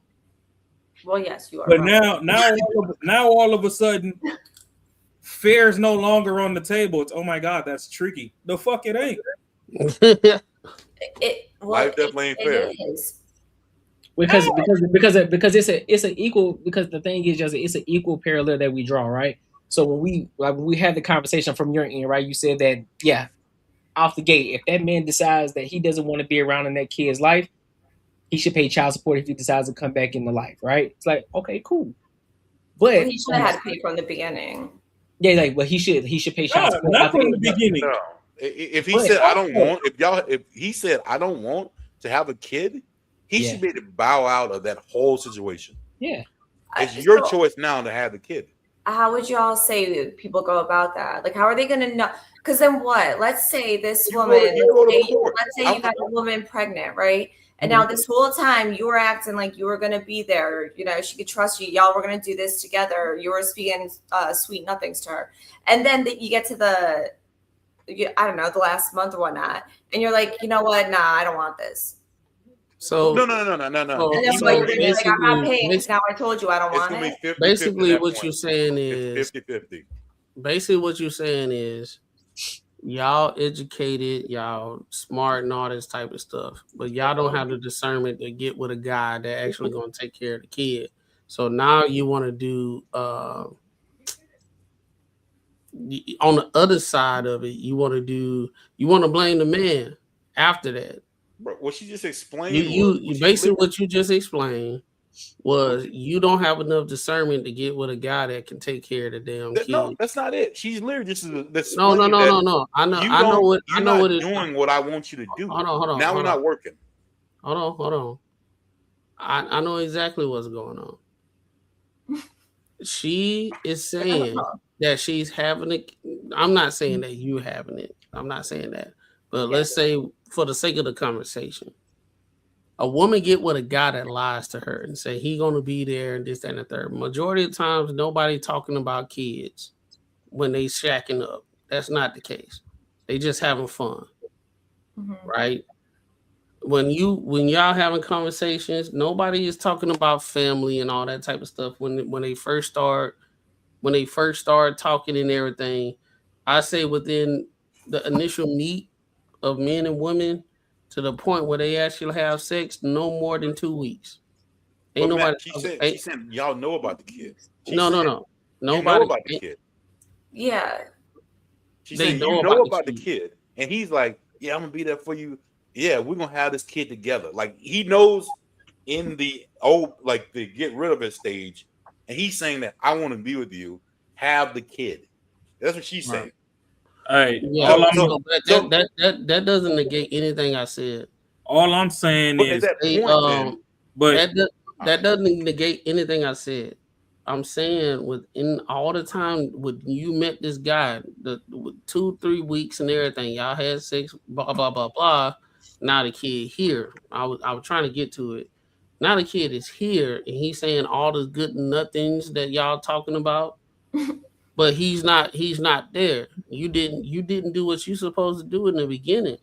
So at that point in time, he has the right at the last minute say I don't want to do nothing with the kid, because at the same time, if we put it on the other side, women can have that same. I don't think that's characteristic of men. I think it's a man characteristic to do that. No. I'm not saying that. No. Let's keep it where it's at. But no, so you're just saying men just don't have to take accountability. No. Men should take accountability. What I'm trying to say is that's not. Let's die on that hill. I'm not saying that men don't have to take accountability. Man, I don't give a fuck what Matt's talking about right now. Because me, the New York City asshole. No, I don't have to take accountability because as a man, the only way we get to terminate is verbally. Y'all are in control as to whether y'all physically want to terminate or whatever. So if I verbally terminate and say I don't want this and you go through with it, my pockets ain't coming with it neither. Now if I go down the road and I come back in and I want to pick up, that's not how it works though. Like, right? Like we don't have anything that will say that. That's not how it works because y'all abuse men. That's all y'all do. All y'all do is abuse men. Because when we talking about from the men's perspective, oh my God, that's not fair. But when we talking about men not wanting to do stuff, it's like, shouldn't he be over here taken care of? Can he come back? No, fuck them kids, dead ass. That's it. I don't want the kid.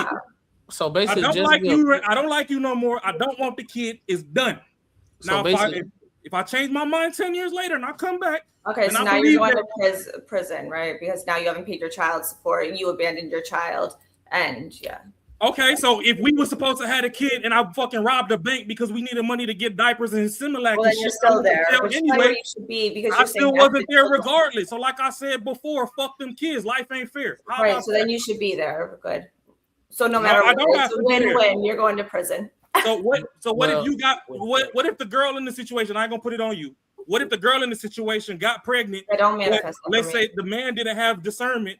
And he was fucking with a hoe, and she out here sleeping with other dudes. You think the dude want to deal with a woman that got 6-7 dicks running through her while she pregnant? So there could be other situations as to why he don't even want to be there, but we're not gonna talk about because oh my God, it's not fair. Don't abandon me. I'm not gonna lie. Jessica, I'm not trying to.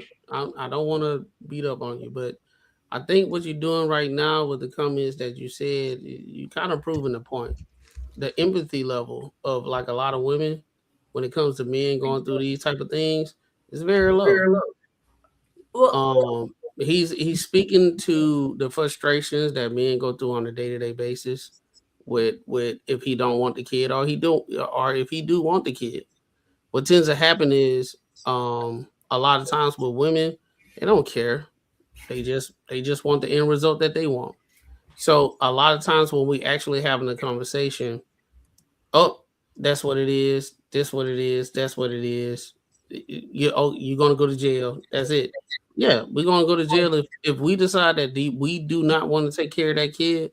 That the legal system, if she put us on child support and we say I'm not going to pay child support because I feel as though that I shouldn't take care of this kid because I told her in the beginning I do not want the kid. I'm still going to be put on child support, and guess what? If I don't pay it, I'm going to jail. I can't get a job when I get out, and at the same time, I'm gonna have back pay to pay. What I'm saying is, I'm trying to draw out a real life situation. So it's easy for women to do this, the out of like, I'm just gonna do this abortion or whatever, and I don't want to be responsible. I don't want to do that. But there's no way a man say you have to have this kid, and I'm finna hold you accountable for raising a child, joint custody. I'm gonna take care of the child. You're gonna take care of the child. And if you don't take care of the child, you're gonna go to jail. Men do not have that opportunity. Only y'all have that. Right. I hear you. Right. And I don't think it's totally fair. Like, I'm not saying that. However, there's nothing in place where maybe there will be eventually that would say that a man is opting out. But yeah, no, it would have to be done within a certain amount of time of that woman finding out she was pregnant. But then you go into the whole thing as far as it's her body. So I guess this is really where it comes into play, that it is very much important for both men and women to be intentional and mindful with who they're lying down with. Like, that's, I don't think men. Hold on. It's not her body, but my wallet on the line. It ain't my wallet no more. It's not men and women. You got me messed up with that shit. It's not men and women. No more. No, it's not men and women, because obviously what we're talking about is the man fault or the women fault is not working. You need to be the captain of your fate, and you need to be the master of your soul. At the end of the day, stop putting onus on other people for your decisions. You are an individual that need to make the right decisions. That's it. Stop trying to put it on men. Stop trying to put it on women and all that type of stuff. You, as a human being, need to make your decisions, and you need to lie in the bed that you make. At the end of the day, there's plenty of information that's out here that y'all been seeing, and men and women been seeing for the last 80 to 100 years, of cause and effect of sleeping with people and outcomes, and sleeping with people that you do not see that's sleeping with people that's counterintuitive of a long lifestyle with having a kid. It's too much information out there for you to negate it at the end of the day. So all the time when we keep having this conversation, it's just the same thing over and over. At some point in time, we gotta say, yo, this not working. Why don't you just put the onus on yourself for you sleeping with a dude that can't take care of no kids? Y'all been hearing that these dudes lie all the freaking time for the last 50 goddamn years. And that goes back to what I said from when, I don't know, earlier in the conversation. I think a lot of times women think that they could trust that man. A lot of times I think they do have that discussion. I think a lot of times they are hopeful that, yeah, he's going to be there. They're going to move in a positive way. I mean, everyone wants to live the fairy tale. So this whole thing where, yeah, you try to you're right, we can't put the sole onus, I guess, as far as that situation on either party. But I really do. I think a lot of times women do want. Let her finish. Go ahead. I thought she paused. No. I think the majority of the time I would say women are hoping that that man is a man they trust or that they thought they could trust, and they hope for him to be in that child's life and their life. But but I believe what you just said is the most sensible thing. But what we see on a day-to-day basis, we do these podcasts all the time. We have women that come up, and what you're saying is different. And I'm not saying that you believe what they believe, and I think you're very sensible. I think you've been saying some fair points since you've been up here. But when we start speaking in general of how the world works, that's not the case. And every time that men start trying to communicate that there needs to be an onus on the women about these things, it gets to a point we got to start shitting on the men that's the worst of us, not the majority of us. Majority of us don't have kids. If you look at, you go to the CDC and everything, most of us men don't have the kids, right? So it's one of those things where you have men that's doing what they're supposed to do on a day-to-day basis, try to get online and give some information, but they always get knocked down because we get lumped into a whole bunch of ain't shit dudes all the goddamn time. You know what I'm saying? So what I see what you're saying. I see what you're saying. But what we are saying, as far as a general aspect, what you're saying is that's not the case at all. Hey Jessica, can I just ask you? Can we have a logical conversation here, right? Like just whatever. Mm-hmm. If you and I hooked up, whatever, and then you tell me a month later that, you know, hey, I'm pregnant, it's your kid, and I say, you know what, I'm not ready for this shit. I don't want to do this. I'm gonna on a real timeline of like usually how dudes work, not what we think and all this other bullshit. Mm-hmm. So if I really like you, I might say, you know what, hey, let's fucking try to work this shit out. Let's go. So if I like you, let's try to work this shit out. Boom. We go. 8 months down the road, 9 months, whatever. You realize you don't fucking like me no more. Like, it is what it is. Now you don't like me. And it's like, you know what? Now I got to figure out what we got to do. Obviously, we can't get rid of the kid. It's fucking down here. It is what it is. Now it's between me and you to make this work. Typically, the way the situation works, it does not go 50-50. So like kind of how you explain it to me is typically not how the timeline goes. It's not like, hey, I'm feeding you all this stuff, I'm feeding this, I want to have this kid, and then boom, 9 months, I'm fucking out. Like, that literally doesn't happen. I would have told you that in month 1. I don't want this kid. I'm out of here. I mean, it does happen. Okay, I'm not saying it never fucking happens. Yeah. But like for the majority, especially knowing how men work, and if we found someone, if a man says typically, hey, I want to make this work, that means, hey, you know what, dude, he's in for it. Like I don't understand like this other experience that people have, and that I've never experienced from every man I've talked to, and being a man myself. Like, I don't understand this whole experience that other people have. It's kind of crazy to me. Yeah. Like, the dudes is rolling in and like, yo, like, just bait you for no reason. But there's no gain to it. There's literally no gain for me telling you, I want to raise this kid. I'm going to let you have it. And you, and in some beginning, maybe you would have been okay getting rid of it. And at the end of the day, I'm like, you know what? Nah, I don't want it. They just don't make no goddamn sense to me. I got a question. I got a question. Do y'all think, because we have no back and forth, and I get it, do y'all think the fundamental issue right now is if a man say they don't feel like taking care of a kid that he created, there's automatically he look at the villain, but when a woman that also was active in the creation of the kid, when she says she don't want to take care of the kid, they automatically champion it. Well, that's 100%. Then he'll take care of it, and she has so problems.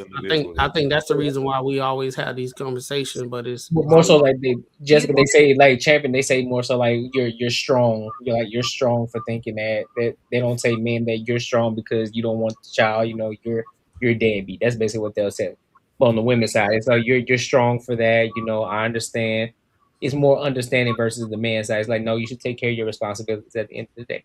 and it's not your choice. Right. And then it's so backwards now that because the woman is actually carrying the child, for her to do what she do because she don't want to have the baby, it's like she's championing. But the guy that don't do the same thing, but he plays a part of it, he's looked like a villain. Like you need to be ostracized out of society because you're not man enough to take care of the kid that you created. Wait, but if a woman does it and she go all the way to the point that she get she goes through the process or drop the kid off at the fire station or give the kid to somebody or do what's going on currently right now, she's championed that it was a hard decision that needed to be made. Right. Well, that's the difference, though, too, right? Because you figure it's when she's getting pregnant, she's perhaps tossing around that idea. However, with a man, I certainly don't hear men saying, "Oh, when I found out so and so is pregnant, I didn't want it." Like, I don't hear that as often. Typically, what happens, right, is that it's once the child. Nah, men not allowed to speak out loud. Go ahead. Finish your point. I'll jump in after.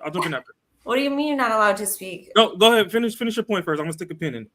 Yeah, no. So like, I think that's probably why we don't hear, like, because if it's a man after the child's born being like, "Oh no, now I don't want it," I mean, that's very much different than a woman in the beginning stages, like playing around with the idea and being like, "I don't think this is a good idea," whatever reasoning she comes up with. Yeah, that's where I could see it being different. Okay, go ahead, Rob. No, so the thing is, I'm gonna just cut it to you all the way straight and funky because clearly we just beating around the bush. I like Macaroni coming from a therapist standpoint. Marcus coming from a half-heel standpoint. I'm just bringing from a dickhead hood nigga standpoint. The reality of life is men are beasts of burden. Nobody gives 3 fucks about men. Nobody really cares about what men say. So even when men do speak on shit, nobody fucking listens. And that's why you don't hear it. There's a lot of men that speak out loud. But the thing is, everybody drones out men when men actually speak on serious shit. When it comes to whispering sweet nothings and shit is peaches and cream, oh yeah, women big going. When it comes to 50 flow hibachi and Birkin bags and all that, women big going. When it comes to, hey, what we gonna do? What's the next 5 years, 10 years looking like? I don't know. You're the leader. Whatever you say, I'm gonna just go with it. And if I don't like it, I'm gonna jump off the train whenever the fuck I want to. So the thing is, nobody listens to men because we just beast of burden. We sacrificial lambs to the world, and that is what it is. Women supposed to be this princess party, and shit's supposed to be fair, and all this other stuff, and whoop-de-doo. Like 100% right. Whoop-de-doo. He right, yo. Like yeah, he real. If the dude had told you I don't want it, you'd have said some other shit, and that what he said was not important. That was not even important. He said it though, but you did not even like record that as an actual like concern. Yeah, because like even this woman right here, how it goes. This woman right here, she was a surrogate, and I mean, if she liked being pregnant, she could have just hollered at me. I'd have donated one to the cause. But I mean, y'all knew I was gonna derail. I got to put some humor back in it a little bit. Come on now, dog. She is really like, what's poppin'? I ain't gonna lie, for this situation, to bring it back to the topic, I think 2 things can be true. She did sign a contract. You signed up for it, bro. So no, but ain't had no great after that. But at the same time, Mac, no, but we gonna do this though. She signed a contract about the baby. So we gonna put Jessica's point of be fair. Let's be fair 360. It's still her body, her choice. In order to terminate, you got to go through her body to get to that baby. If you really ain't want the baby, show up to the hospital with a pistol, and when that baby come out, smoke that motherfucker. I did. The only reason, Raw, hear me out. The only reason I disagree with that point is because she signed a contract before they inserted it in there. That's the only reason. If that wasn't the case, if that wasn't the case, I would be on your side. If that was the case, I would definitely agree with you. But she signed a contract before, so she knew what was going to happen. She knew the stipulations. I'm sitting in the middle of the second part where I said 2 things can be true. I say the moral thing is, is if y'all don't want the kid and she want it, what's the issue? That's facts. Well, no, Marcus made a point earlier that to have a surrogate, you got to be rich. I kind of disagree on that. Some people that know that they can't have kids, they'll actually do like a 3-year, 5-year plan. They'll save up money towards it. So let's just say money ran out and they don't have enough money to go through with the surgery to actually repair the little tear in the heart or whatever. And that's why they tapped out at the last minute. I get that y'all talking about the contract, but let's be fair. Her body, her choice. So she want to carry the baby to term because she don't want y'all running all up in her little trap to go retrieve the baby. So if that's how y'all feel, smoke that motherfucker when it come out. Are you saying my body, my y'all got states right now changing laws saying that damn near up until term you could terminate. Are you saying my body, my choice? It's a reason she ran to Texas. That's that boxolitis speaking. Huh? So that's that boxolitis speaking. I don't give a fuck what speaking, because shit, if she hit me up right now, she can get pregnant again. That's that boxolitis. That's that boxolitis. What's the boxolitis? What's that? Hold up. Can't say the word, but you know what I'm saying? That thing down there. Boxolitis. He caught up in it. That's why Not honestly, I don't give a damn if it was, and I know we use it as a metric just because she used to be big and GLP-1 saved her on the back end, but I don't give a damn if it was Lizzo. Like, the thing is, if we gonna be fair, and I'm gonna use Jessica's point. I know, yeah, you to women, if we gonna be fair, it's her body, her choice. She don't want y'all running up in her shit, destroying shit to go on an extraction mission. So if y'all really don't want the kid, then let her deliver the kid, and before that kid take the first cry, put a pillow over his head. But hey, check it though. If it's her body, her choice, she put her body into the contract. That was her choice. She put her body into the contract saying, hey, y'all wanted a baby, I will carry it for you. So she ain't saying that I want y'all in here with stirrups and turkey bases and all this other shit, remixing my organs because you don't want it no more. So what we saying is, long the as contract was for the baby. I'm carrying the baby to term. If you don't want the baby, when it get here, throw that little nigga in the trash. Until then, that's it. My body, my choice. I'm a carrier here. If you broke, just say that. If you can't fix the heart, just say that. If you don't have no love for this kid no more, just say that. If that was your last sperm cell and your last egg, just say that. But at the end of the day, it's my body, my choice. I'm bringing this little nigga here. And if you don't like it, you can suffocate, smoke it, whatever the fuck you want to do when they get here. But I'm carrying it to term. And that's it. I don't give a fuck about the contract. If you want some of your money back, sue me. I'm broke anyway. I got my own 2 kids. Fuck out of here. So basically, my body, my choice is null and void anything. It's just like when it comes to us men, it null and void anything. So fuck your little hold up. Dog, that was a couple. It was a woman and a man. I don't give a fuck what it was. It could be 19 women and 2 men. I mean, that's what I'm saying. I had to disagree. With you. The contract was you wanted a baby, and I'm gonna be the carrier. I carried the motherfucker. You broke and you can't repair a hole in this heart. So now you don't want it no more because you thought it was supposed to be so perfect and peachy. You signed Hold up. Usually the surrogates are the ones that's getting paid, so she might be the broke one. They all broke. All of them broke. They all broke. This bitch is throwing BBLs on you in the club right now, making payments on the booty. Nah, bro, I can't. This is the only time I'm not agreeing with the my body, my choice. She signed a contract away. She signed a contract for the baby. You're not gonna run up it. You're not gonna run up in my body. In the contract, it's stipulations to you signing the fact that you're using your body to have a baby. So your body is a part of that contract. Okay. So you're signing your body away. It's not my fault that y'all played on the petri dish and this little nigga got weak ass genetics from y'all bum ass niggas and got a hole in his heart, and now y'all want to fuck up my body behind your little ass monkey ass kid that I was helping you carry. I thought that's a risk. That's a risk. That's a risk. My body, my choice. That's a risk you got to take. They had the kid, right? I did risk it. I'm gonna bring it to term, and if you don't want to smoke that bitch like brisket. I just say, hold up. You said brisket. Hold on, Jess. You was about to say something, Jess. Go ahead. Yeah, no. We can have a barbecue discussion, like if y'all want to take it there. From my understanding, I did think that like when you are going through that process, like you're able to even discuss like what they're going to perhaps their diet, even their nutrition. So it is kind of like they're controlling your body in a sense. Yeah, Do you know what I'm saying? That bitch will get you fired. I agree. So yeah, and if it's in the contract and then they're saying, you know, we don't want to go through with this, realistically it would be their decision. Yeah, When you signed your body. It's like going to the military. You signed your body away, regardless if it's your body. You signed your body over. So whatever they tell you to do, you got to say how high. How far you want me to go? It would be their decision, but I think at this point, someone should step in and say, "Hey, she wants to take the kid, as long as they don't have to pay." I don't know. I think that's when you get like a president can't do everything. Like they need some people to sign off some shit. It should be like that.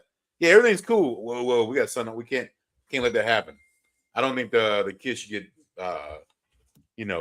deleted if she really is willing to fucking take the kid.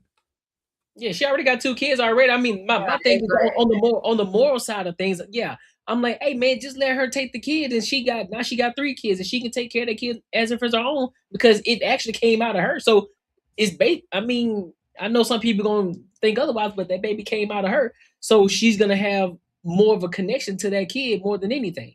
But on the legal side of things, no, listen, it's whatever you signed. It's whatever you signed over. It's whatever you signed over. You signed your body to that. Hey, so Courtney, I want to ask. Hold on. Let me throw a wrench in there. So what if these doctors? Because we just had a case. I don't remember if it was even in Arizona locally or not, where they medically declared somebody deceased and the motherfucker was not deceased. Right. And now that doctor is under fire. So what if on the scan they just read the scan wrong and ain't no hole in there, and they told her to go ahead and get that motherfucker up out of there, and she went and got a second decision on her own dime somewhere else and realized that the first diagnosis of whatever was wrong, and now these motherfuckers calling back like, oh, you know what? Never mind, we changed our mind. We want to keep it. Like, no, it's still her body, her choice. Fuck the contract. If the money's what you out of, we can settle the money in court. Because that would have been part. No, but y'all signed up for a baby. But the point that you missing, though, like regardless of, but that would be, but again, regardless of the second opinion, you still got to fulfill your contract. So you can go get a second. You can get a second. And I said I'll carry it. Contract fulfilled. No, it's not. Yes, it is. Because you still decided to the simple fact that you had to go to another state to have the kid is you already are not abiding by the contract because you are supposed to be abiding by the law in which you signed that contract. So with that alone, they have she's not fulfilling her contract at all. They told her to get rid of the baby. She still decides to have the baby. So yeah, no, she did fulfill it. The baby and leave it at the fire station. She didn't fulfill it. But she kind of did. They said, we want to, implant this child in you and we want you to carry it. And so she's doing her diligence. So he's kind of right. That's not a fulfillment of a contract because so we act like we never signed contracts before, and we don't see the small lettering that the fine print that we got to read because we see the big things, but we don't read the fine print in the contract. Just because we say that, oh well, this contract, well, you carry the baby, okay, well, there's still stipulations within the contract. If this X, Y, and Z happens, then you have to terminate this baby. She didn't do that, which is the reason why. This is a conversation. We don't know what the stipulations are. Right. But hold on. Stipulations aside, I believe the only reason that this is a conversation, Courtney, we do know it. The only reason this is a conversation is because she decided that, I want to keep the baby. If she would have brought that baby to term and threw that little motherfucker in the trash, they wouldn't give 3 shits.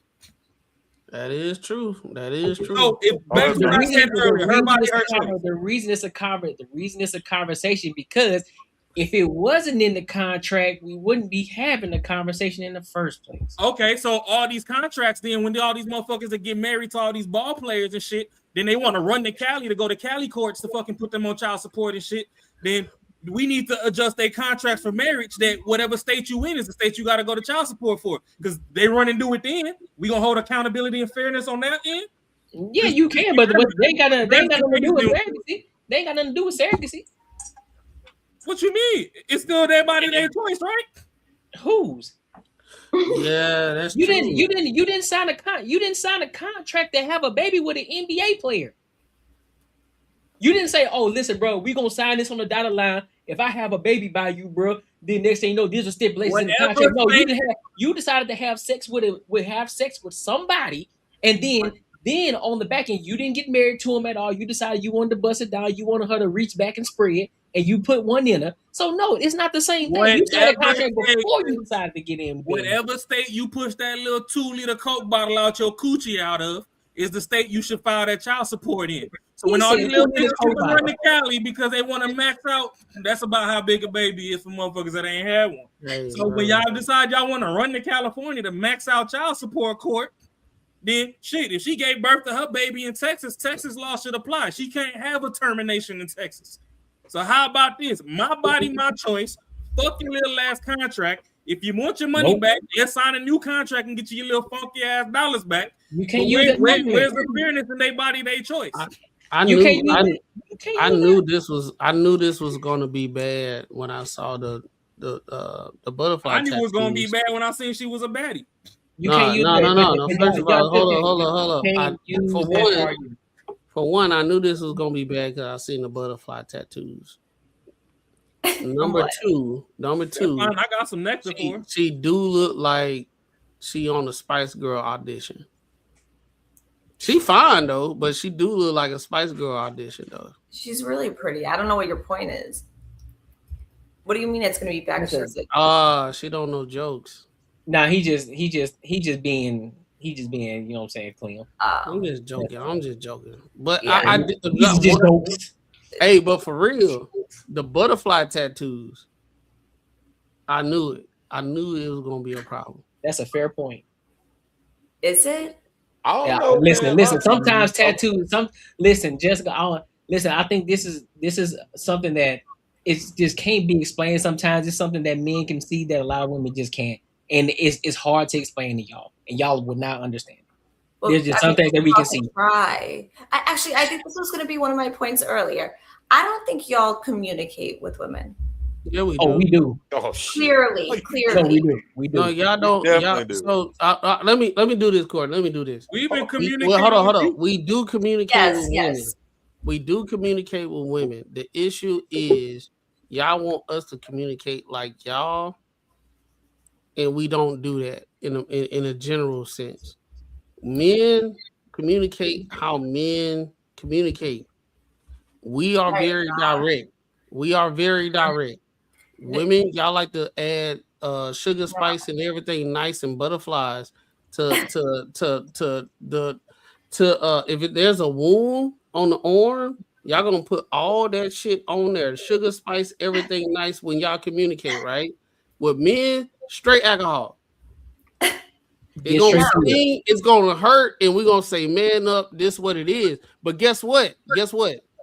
That wound is gonna heal way faster than you putting the sugar, spice, and everything nice. You're lying. No, just ask. Hey, how do you think? I'm not. No, hold on. Let's do it. Hold on, Margaret. It's not true. It is true. A lot of times y'all don't like to tell women no. You don't like to say something they're not going to want to hear. Absolutely. Right. All right. What? Hold on.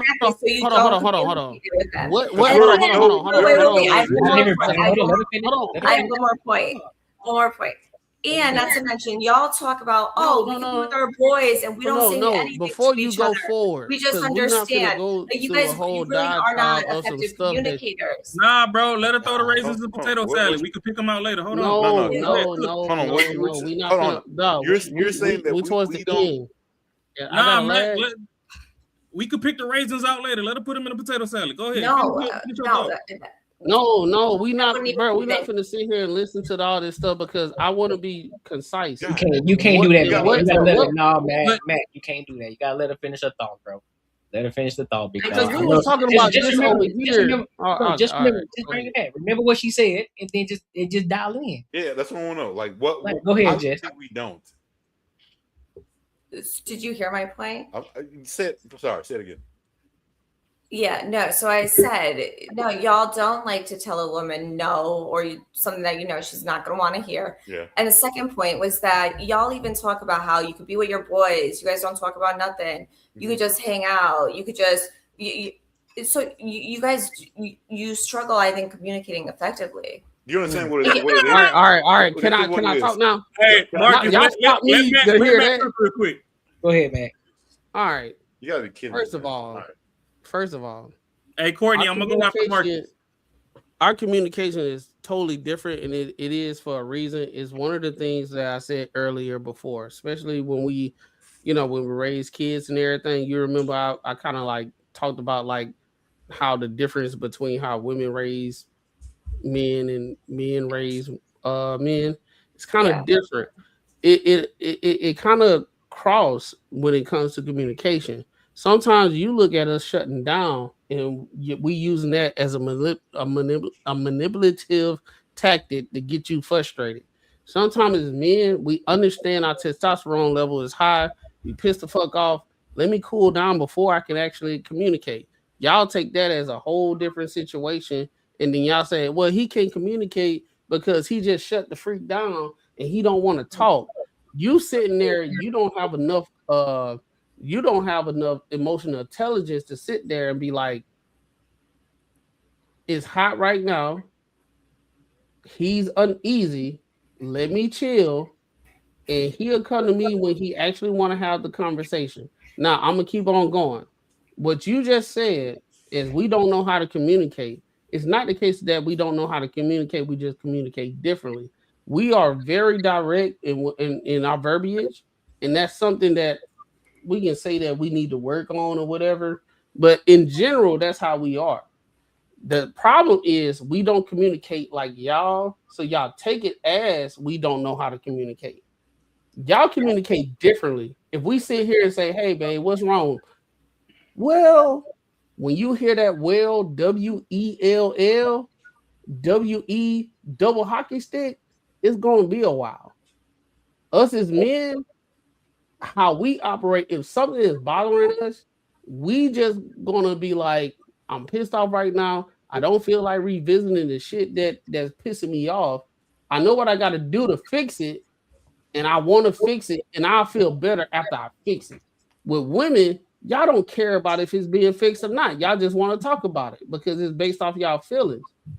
Well, I hear you, right? And that is the thing. Like women, a lot of times are going to communicate to get through it. So it is beneficial for them to talk about it. So we operate totally different. Right. Y'all operate to get through stuff. Men operate differently to get through stuff. It used to be a time where women understood that, right? And I'm not being condescending. I'm being real.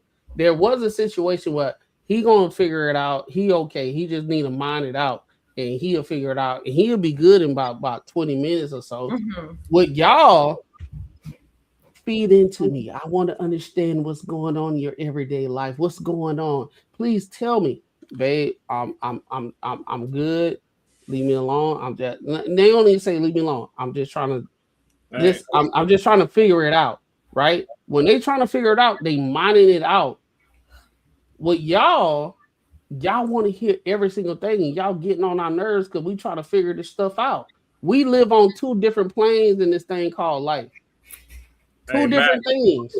We have to operate in a way that we got to provide, and we got to prove to everybody that we can figure things out. If I'm sitting here trying to communicate to you as a man, if I'm very direct and I'm coming from a logical perspective, no feelings, I'm just saying what is, right? Y'all misconstrued that as we're not understanding and we're not in tune with our feelings. Now, I will say that I do believe, and I said this in the previous live that we did, I do believe more men are more emotionally intelligent than women. I know y'all don't agree. I knew you were gonna shake your head. I knew you was gonna say that. I do believe more men are emotionally intelligent than women, because you want to know why? Anytime that if you in a relationship, before we come to you with our grievances, we got to prepare, because I already know how you're going to take it. I got to be very, very careful with what I'm about to say, because you're going to take it the wrong way. I already know it, no matter how much I prepare for it. So if something with you is bothering me, I don't have to go on a tangent and do all this stuff and bring up your past and say some things and say some things that you told me in confidence to prove my point. I ain't got to do that. I'm just gonna be right. I'm gonna be direct. I'm gonna say, hey, babe, I love you. Please don't take this the wrong way, right? I just want to come communicate something to you. And I say the thing. I say the thing, right? Please don't be mad. I just say the thing. Guess what? The conversation gonna be derailed based off not the merit of what I said. It's gonna be based how I said it. Right? Now you gotta be honest, Mac. I'm gonna put a point in there. You gotta be honest. Now on the flip not to promote side, domestic violence. The only reason that the shit is this way, because that shit did sound type sassy. The only reason women think that they more emotionally intelligent because we don't beat bitches no more. But guess what? When y'all start talking, y'all don't even know y'all get put in a trance just because you speaking facts in your mind, because you live in your truth. You can say whatever you want to say. We should just understand everything you're saying and don't take the disrespect that you said. Right? Y'all will go in. Y'all don't have the emotional intelligence, because emotional intelligence, understanding the communication that you have with somebody, you understand how it will affect them. No. That's not the case? No, emotional intelligence is being aware of your own emotions as well as being controlling your own emotion, but at the same time, understanding what you say or what you do can affect others, correct? I don't know if that would totally be. No, that is correct. I looked it up all the time, specifically for these situations. Because you could be in a bad mood today, right? Right. And I could say something, and then you're gonna feel some kind of way about it. Or tomorrow you're in a great mood, and I say something to y'all, which I guess I would go into it, right? Because then I'm aware of how you're gonna receive it. But at the same time, you're controlling yourself, right? You have to control yourself before you give information to somebody, because you understand how they can take it, correct? Sure. All right, that's emotional intelligence. So a lot of times with a man, y'all call shut down. I understand if I say what I'm about to say, because right now emotionally I'm not right. I'm just gonna like chill out. I'm gonna talk later. Y'all can't take that. On the other side with y'all just go blatantly however you feel. No matter what the tone is, you can bring up things that we done told you in confidence. You can say this. Yeah, I'm like, well, you might need to go to therapy, because that's one of the things I've been talking about, and I'm just trying to express this, that, and the third, and blah, blah, blah. No, most men, we do not do all that stuff. And if you are amongst most men that do all the stuff that I'm talking about, that they can't control their emotions, that's something to tell about yourself. But majority of times, men mitigate risk in general. So even in conversations, we do that with our wives, we do this with our girlfriends and everything. So that's the reason why I say we are more emotionally intelligent. Just because you getting how you feel off doesn't mean you're emotionally intelligent. That's it. That's literally it. Go ahead, Mark. Oh, go ahead, Jess. So I was actually just reading that. I'm gonna have to be jumping off. I think that this is a really good conversation, though. I don't know if something you want to explore earlier, because we do communicate differently. However, you made so many points. I don't even know where I'd want to start with it. With that being said, I would say I disagree, and I hate to leave it there, but because I don't think a lot of men are actually even aware of their own emotions. Like a lot of men will say, they're not this, and they'll try That's to spec- make a that's logical. speculative because if you was to give a reference, just how when I went in detail about things and scenarios, if Oh, you I give could. that, go ahead. No, yeah, I could certainly give you examples. Again, though, I'm gonna have to be. Yeah, it's 1:45, so I'm gonna have to be jumping off. Right. But Right. no, there's certainly. I mean, I speak with a lot of men, right? So I've even heard these things where men are not aware of the emotions connected with what they're saying, or how they like. A lot of times they'll try to. I don't That's justify it in a way, or a discredit that things are an emotion, which I that's think a is human wild. aspect though. That's a human aspect. Hey, That's not gender. That's not a gender base. That's Well, a But human. no, Macaroni, you want to know the beautiful thing before she jumps off? You want to know the beautiful thing of this dynamic? It's a lot of things that if me and you disagreed upon, one of us getting popped in the motherfucking mouth. Once it gets there, the fact that they don't get popped in the mouth no more like their ancestors used to is proof enough that we're emotionally intelligent. Like if we just gonna cut all bullshit aside tonight, because the thing is, we'll have a conversation and we'll attack points, and women will start going to, oh well, I don't like the tone. Fuck the tone. What's the message? You know what I'm saying? Like the message gonna be the message regardless. Fuck the tone.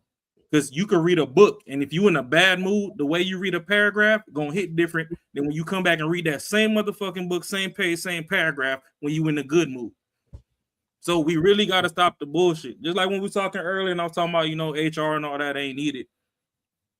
If we know, hey, we could get to rumble in the jungle, then that might just be a quiet day at work that day. Ain't nobody cracking jokes. Everybody gonna focus on doing this roofing, doing these nails, whatever, because we still got a job to get done. Now, once this motherfucking job get done, it's up. I bet not see you, since you didn't want to fucking do it amicably. Men gotta walk on eggshells, immaculate eggshells, just to get 1/15 of a point across to a woman. And they still try to discredit us and say we not emotionally intelligent. Yeah, man. Mm-hmm. They On their hand, when they go into them little rainbow relationships, the DV higher on their side than our side. If you get a woman that's not healed yet, she gonna beat your ass in the middle of conversation just because she done got your words misconstrued. So who's not intelligent emotionally? The crazy thing about it is years and years and years, women been telling other women the reason why men do what we do, but now we sitting here saying, hey, it's not that we shut down. We just like really pissed the hell off. And I know the next thing I'm about to say, it might not be the best. So I'm just chilling out so I can revisit the conversation and we can have a conversation, right? They don't take that in consideration. They like, no, y'all don't do that. Y'all just shut down to manipulate us. It's like, no, I'm like in the midst of a real deal. I'm pissed the hell off. I'm mad as hell. I'm about to go over here and just chill out so then I can actually have a conversation. That's what most men do, but they've been programmed to think that when men go silent, we're using it. He know I get mad when he gets silent. Okay. You know what I'm saying? So it's like it's a lose situation. So that's the reason why I always say, like we had these conversations before. I think most men are more emotionally intelligent than women. Women just think emotionally intelligent is being able to speak and talk about how they feel, but they leave out what you say can affect the person that you're talking to.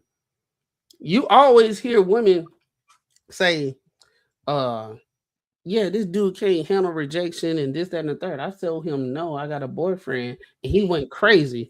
But then when you hear the real story, she was going the fuck out. Get the fuck out of my face, you broke ass nigga, this, blah, blah, blah, and all that type of stuff, right? That's not emotionally intelligent, because why can't you? Because what you just said, you don't care about how they feel about what you just said, right? You could just say no. And if he on some fuck shit, he on some fuck shit. But I find it very interesting. Anytime we start talking about men, how we navigate through conversations, is always a difficult conversation versus when women talk about when they going through or navigating through their conversation, it should just be understood.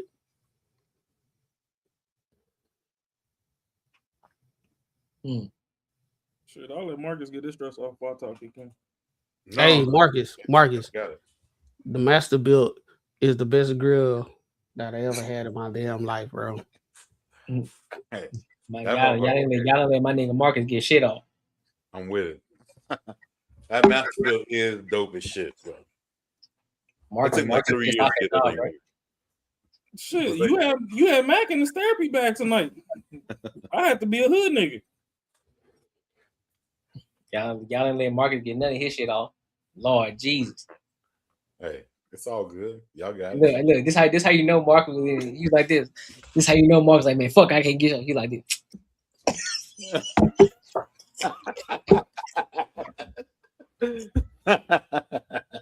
Hey man, that head draw. That nigga head draw like. Man, fuck my shit, man. As men, they want us to be leaders, but they want to neuter our leadership, and that's bullshit. If we're in the middle of a war zone, I say get the fuck down. You like, oh my God, why are you cussing at me? Because bitch, you finna get shot. Oh shit! Like my delivery don't matter. Get the fuck down. I'm not supposed to be in the middle of a war field. Like, oh my God, babe. Just so you know, they're shooting. So if you lay down, you know it might help with your survival rate right now because bullets kind of do fly more at waist level than ankle level. So if we kind of crawl under this car, we might survive. That took too long to deliver. Bitch, get out. Shit. It's the same fucking message. Either way it go, get the fuck down. So we always lose shit in translation because women want to worry about how the fuck it's delivered. Shut the fuck up and just listen to the message. Because realistically, like Macaroni said, we dumb ourselves down and listen to however the fuck you feel like delivering your shit. We forgot we double tapped on the picture on Instagram. It's a kickstand, dog. We done looked at a picture. It was 3 pairs of cheeks on the beach, but in the back we done seen a Kawasaki jet ski that we really want to buy in the next 2 years. We hit double tap because we seen a jet ski in the back. Damn. They come. Oh, you just liking bitches' pictures now? Oh yeah. What picture are you talking about? Oh, so bitches just be on the beach in bikinis and you just double tap. Can you show me the picture? Boom, they show you the picture. Oh, you tripping on this shit, bitch? I was looking at the jet ski. Mm-hmm. I think she did bring like a lot of points though. It just conversation. That's all it is. I'm like I said, I would never negate a woman's point on the pod, but at the same time, when y'all want to put me in the hood nigga bag because y'all want to be the hill suburban niggas, we can get the whole 360 on the pod, and Macaroni can bring it to you from the therapist perspective because he done seen some of them books or whatever. I will never go to therapy, so you ain't ever gonna get that from me. I'll tell you what the fuck I seen in these streets. And we can have in the middle. That nigga ain't no therapist. No, just fucking. I ain't no therapist, dog. I ain't no therapist at all. Hey, you know what gives me therapy? Get on the grill, dog. That's it. Hey, listen, I saw that 399 degrees he put in. Hey, shit. Out there flexing and shit. Tight shit. Hey, that bitch. Hey, look. I just turned that bitch off on my app right now, goddamn. Oh shit! Yeah, let me go ahead, Marcus. Hey, that motherfucker gonna catch on fire. You better watch out. Nah, I turned it off. I put the don't put too much grease in it, bro. Hey, you better clean that motherfucker out of every smoke. Oh yeah, I noticed that. After every smoke, gotta clean that shit, bro. Oh, I tried to sear a steak and that bitch went. Whoop. Before you read that super chat, Courtney, all I'm gonna say is if Dr. Cheyenne Bryant is a doctor, Macaroni Tony's a therapist. That's a fact. Listen, you know what? For real, I was on that type of time tonight. Hey, listen, cheers up. Listen, it's the different world glasses he got on today. He's up there just talking all soft and shit because it's the red light. You know what I'm saying? So you Hey, know, y'all see it? I try to do a different vibe. You feel me? You ain't talking about ugly ass, fuck nigga, thumb head ass boy. Oh, thumb head ass boy, peppermint shirt ass nigga, boy. Man, let's read this super chat real quick, bro. Yeah, you right, man. Make it 1 year, man. 10 years, man, you're gonna have matching Benzes. 10 years? Think more like 10 days, man. 10 days. Oh shit. Hey, salute. Shout out to the homie AR Smitty for the $20. He said salute to the panel. 100. Hey, bro, Hey, appreciate you, bro. Salute to you. I'll give you the double. There you go. You gotta give him the kickstand, big dog. That's gonna be your thing. Yeah, boy, hey, that's your shit, bro. That That's the kickstand, dog. Hey, listen, you don't have to listen. I might have to do an AI for him, bro. Get this Hey, nigga look. kickstand. Hey, Courtney, you gotta go Claude or shit, Chat GBT. Gemini. You gotta create a Gemini. You create a drunk, logo bro. like this. Y'all in your face, man. You But gotta put get in the a kickstand, prompt. player. Put in a prompt like some Drake shit though. Yeah. I definitely will. Mark it with the throwing nails or throwing the kickstand nail up. I like it. He said, you know what? Hey, y'all ain't never been like this. She's on your face. That's the kickstand. Hey, you hate to get Get a little drink drunk on that sauce. all the way like this. Yeah, it should be all over. Look, we gonna listen. God damn, I'll be right back. We gonna test this out. Let's see if we can do it in less than 15. We can see 15 minutes. I got one more topic because it sort of points to the point of what Marcus was talking about earlier in the beginning. We gonna play it and we're gonna give our thoughts on it. So 15 minutes. 15 minutes. That means y'all better be concise, nigga. Ain't no jumping over the 15 minutes. It's Friday. Hey, Ain't for nobody me finna be on no to 15 minutes. be concise, I gotta shut the hell up. That ain't gonna happen. Nah, we got therapy Tony tonight, so that's already a light 35. Listen, y'all better put a timer. You better put a timer on your watch or something. 15 minutes. And look, Man, 20 it's minutes. Friday. Listen, It'll be all right. this is what we're gonna do. Listen. If we go over 15 minutes, y'all ain't gotta give us no more super chats tonight. But if we get under 15 minutes, y'all gotta throw us a super chat. How about that? That'll give them some motivation. That'll get ass some motivation. Let's see. And knowing Raw, he like, I don't give a fuck about none of that. We going 25. Yeah. Niggas, man. Niggas. That's all I'm gonna say. And Mac, he like, shit, I hear you. But look, man, let's get into it, bro. Let's go ahead. Let's get into it. I'm trying to understand why do you fight for your kids so much and then they grow up and disown you? They grow up and make it seem like it's your fault. They grow up and blame you for so much of shit. I am fighting for my son. I am fighting for my son to have a good life, good education, good standards, good world, like just good. And this boy want to be in the streets so bad. He don't want to do right in school. He don't want to do right by his siblings. Now he disrespecting me to the point where I just don't feel like fighting no more. I am tired. If it's not him, it's Newsy. If it's not Newsy, it's him. I am bawling my eyes out. I am so hurt right now to what I can only do is come to you guys and I don't give a fuck what y'all say about me. I am fighting for my son. He is only 17 years old. He not understanding this world is fucked up for a black person. It's fucked up for a black young boy. I let my son live life. I don't get on him about a lot of shit he do.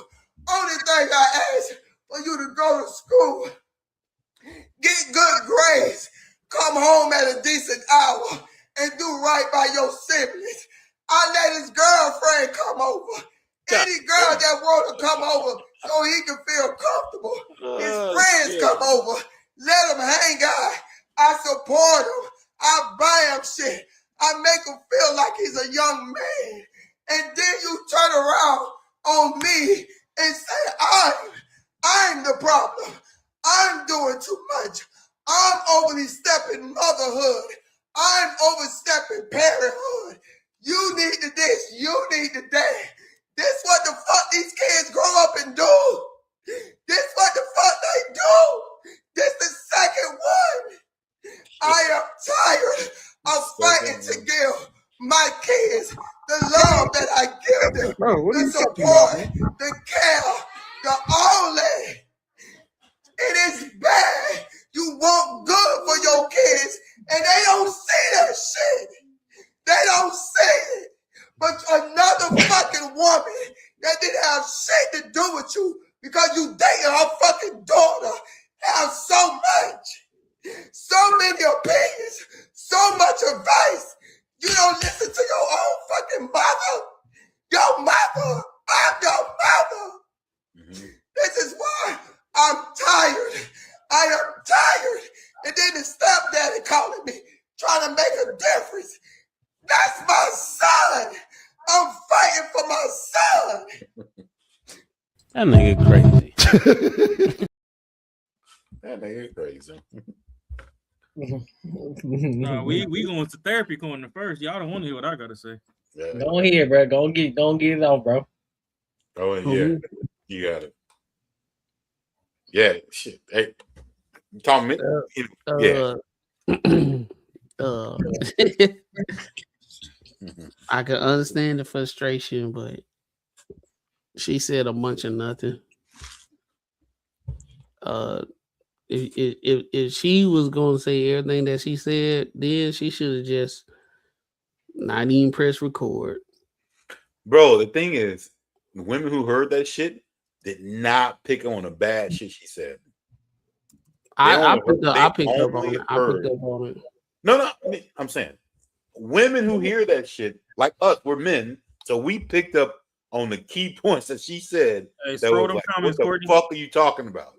All women heard was she's in the straw. Everything else was fucking comments on the video. Her fault. Was it? No, go ahead. Yeah. So her fuck, like it was all like you hear the shit she was saying. Like we picked up on like she this is the perfect example of parents trying to be like, I ain't gonna be as hard on my kids as my parents was. I'm gonna let them do what they do, and they trying some new shit, and that shit don't work out. So now you done let his girlfriend in, and he done smashed in the house, and everything cool and all that type of stuff, and you sitting here wondering why everything went wrong. You heard what she said? Only I ask you go to school, you have all your friends over, you have a girl over. That's like that shit don't even go together. Yeah. You only you focus on if the motherfucker go to school, not the other shit is gonna lead him down a different path. You have your friends though when you are 16, 15, and they mom cool with you being there, bro. That's not gonna end well. I'm gonna just say how I know that she lying. I'm gonna tell you how I know she lying. About what part? She too old to be recording this shit. She lying. About what part though? What you lying about? Of all the shit that she done did to make him an outstanding young man, and he went against the grain. But what she said, said was a lot of moms in the hood. Bro, I know like me, like in the hood. But when I like shit, I know they seem real familiar to me too. This is a house that me and my boys used to go to and hang out because our parents would same shit, bro. Courtney, play like 5 seconds of that video, bro. Like real quick, just real quick. I'm trying to understand, why do you fight for your kids so much and then they grow up and disown you? All right. So first off, the tattoo on the titty. She'll reform. What's Freaknik? She said they disown you, and she She literally what? said, she said her kid disowned you. She literally said that now he listening to his girl's mom as like a mom. Yeah, and that's one of the things when people. One of the doing some fuck shit, and his girl's mom is actually on some cool shit. She might be drunk, bro. That might be some shit. We gotta stop bringing on alcohol, man. Nah, that's genuine tear. She had that white corner of her mouth like Boosie be having. Oh shit. Yeah, you didn't see that white she did? I ain't see that white. I ain't see that. Man. Oh, yeah. She had that foam in the corner. I'm trying to understand. Let me see. You gotta find that. When she had that corner, I said, she drank some water. Oh, right there. Nah, it get worse. It get worse. It get worse than that. So what are y'all trying to say about the but she coming from a genuine place. Oh yeah, most fucked up people think they're right. No, yeah, you're right. Are you shitting me? Like I'm pretty sure people. Everyone who's if I guarantee if you talk to, let's go to the worst of the worst, motherfuckers who assassinate people, I guarantee you they really believe in that shit. They really they'll cry. They'll be like, God told me to do. Oh, come on, man. Like these are people. Just because you cry, don't mean it's right. You see that mayonnaise in the corner? Matt, you see that? You see that phone? That's crazy. Got that cannon. Ugh. Hey, I think one of these days what I want to do on this podcast, it gets some people on who actually going through some fucked up shit in their life, like as far as like in their like growing up, and I want to hear those like conversations too to see how like shit's different. When I'm doing, you like, gotta talk about me like that, bro. I'm right here. Yeah, no. I'm talking about some people, motherfuckers who didn't love you, type shit. Like, I'm gonna tell you, like if you go into a relationship, you didn't have money, you didn't have none of that. I would have rather chose not having money, but someone gave a fuck about you is different. If you are broke as fuck and whoever is raising you gives a fuck about you, it's totally different than having money and no one gives a fuck. See, like, the thing that parents don't understand, and like even now that we old enough to be parents, we have to kind of keep that in the back of our mind. Is your story is your story. That doesn't negate the kids and their reality. 100%. You know what I'm saying? So when I grew up, that's when I came to terms to understand, like, oh, my Dukes was looking out. She really loved me, blah, blah, blah. When I was a kid, you couldn't tell me my mama loved me. Mm-hmm. I'm an only child of a single mom, and my mama Jamaican. When you say Jamaican, you already know that's just ass whooping off the rip. Jamaican just come with a whooping for being born. Like, you're born, whooping. We breathe, whooping. It's like that episode of Boondocks where the daddy came in like, did I just catch you trying to read, nigga? Did I catch you trying to do the dishes? Yeah, ass whooping. So that's the thing. Like, you couldn't have told me that was coming from a healthy place. The problem with this lady on screen is she's enabling bad things while trying to instill good things. So it's a confusion loop. So I don't think I don't have any confusion that I think in her mind she thinks she's doing the right thing. No, she does, but she's in a confusion loop though. Because she's doing the absolute wrong thing. You can't tell me you doing for your kids and you doing this and that, but then in the same breath you admitting that your house is a kick it spot. Yo, exactly what you said. Niggas couldn't come to my house. Raw, exactly what you said. Exactly what you said before. When you realize when you're older that your mom like gave a fuck about you because she disciplined you. Shit that wasn't fun. Shit that wasn't cool. Like, for some reason, some people mind and think, oh, I want to go to that fun shit. I want to have that fun. I want to have all that be dope, be this. I'm going to raise my kids like that and end up being fucked up. Like, unless you realize that, yo, that shit that I remember back in the day that I hated actually made me a good person. Like, it made me fucking better. People don't fucking understand that shit. People think like, yo, that shit I had, like, back in the day, I was disciplined. This while you living in a fucking $400,000-$500,000 house and you got shit. I don't want my kids to go through that. I want my kids to have a fun time. You're a fucking idiot. You're stupid. Like, that is crazy to me. That don't make no goddamn sense. Hold on, say what? Hold on, you do want your kids to go through what? Like, what I'm trying to say is the shit you went through. You say the shit you went through was not the best because you didn't have fun. But you got to look at the product what you have. You live in a $500,000, $400,000, $500,000, $100,000 house. You got a good job. You doing good. You hated how your childhood was, but I want to teach my kid to go to that childhood that I thought would be fun. It's gonna be better, and it ends up being shit. That means you ain't got shit right. Like you're not understanding that discipline is way better than fucking fun, especially when you're a kid. Yeah, which is different because like we always have the conversations about like my kid older comes to me like that is way different. I don't want my kids friend when they're fucking in a teenager. It's crazy. But see, that wouldn't even excite me. Because like the thing for me growing up, which I don't know her children or whatever, and I guess she going through it. It's just I personally, in my opinion, she got half-assed discipline in her household. But for me, I'll admit that I gave my mom headaches sometimes, and I wasn't necessarily hanging with the best of people all the time. Because my thing is, I actually grew to a point where sometimes I felt like she went out, she had to fight the world. Ain't no daddy around, clearly. So she out there fighting the world like a man has to. Come back, the world stressed her out. I feel like sometimes half of my whoopings was just she was pissed off at work. I was just something to take it out on. So eventually I got to the point to where if I'm going to be a good kid and I'm still getting whoopings and getting in trouble, I turned into LaMilton. I want to do hood rat shit with my friends. Bad things are fun. I'm gonna get an ass whooping anyway, so I'm outside. Now that I'm older and I look back, I'm like, damn, like it's a lot of times that I did put some extra stress on my dukes that I didn't have to.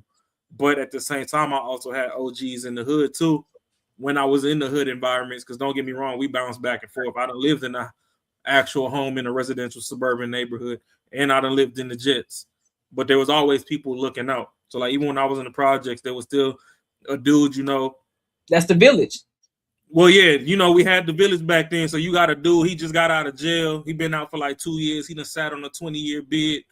He done had 5 kids when he went in. He came out. He only got 1 kid technically surviving.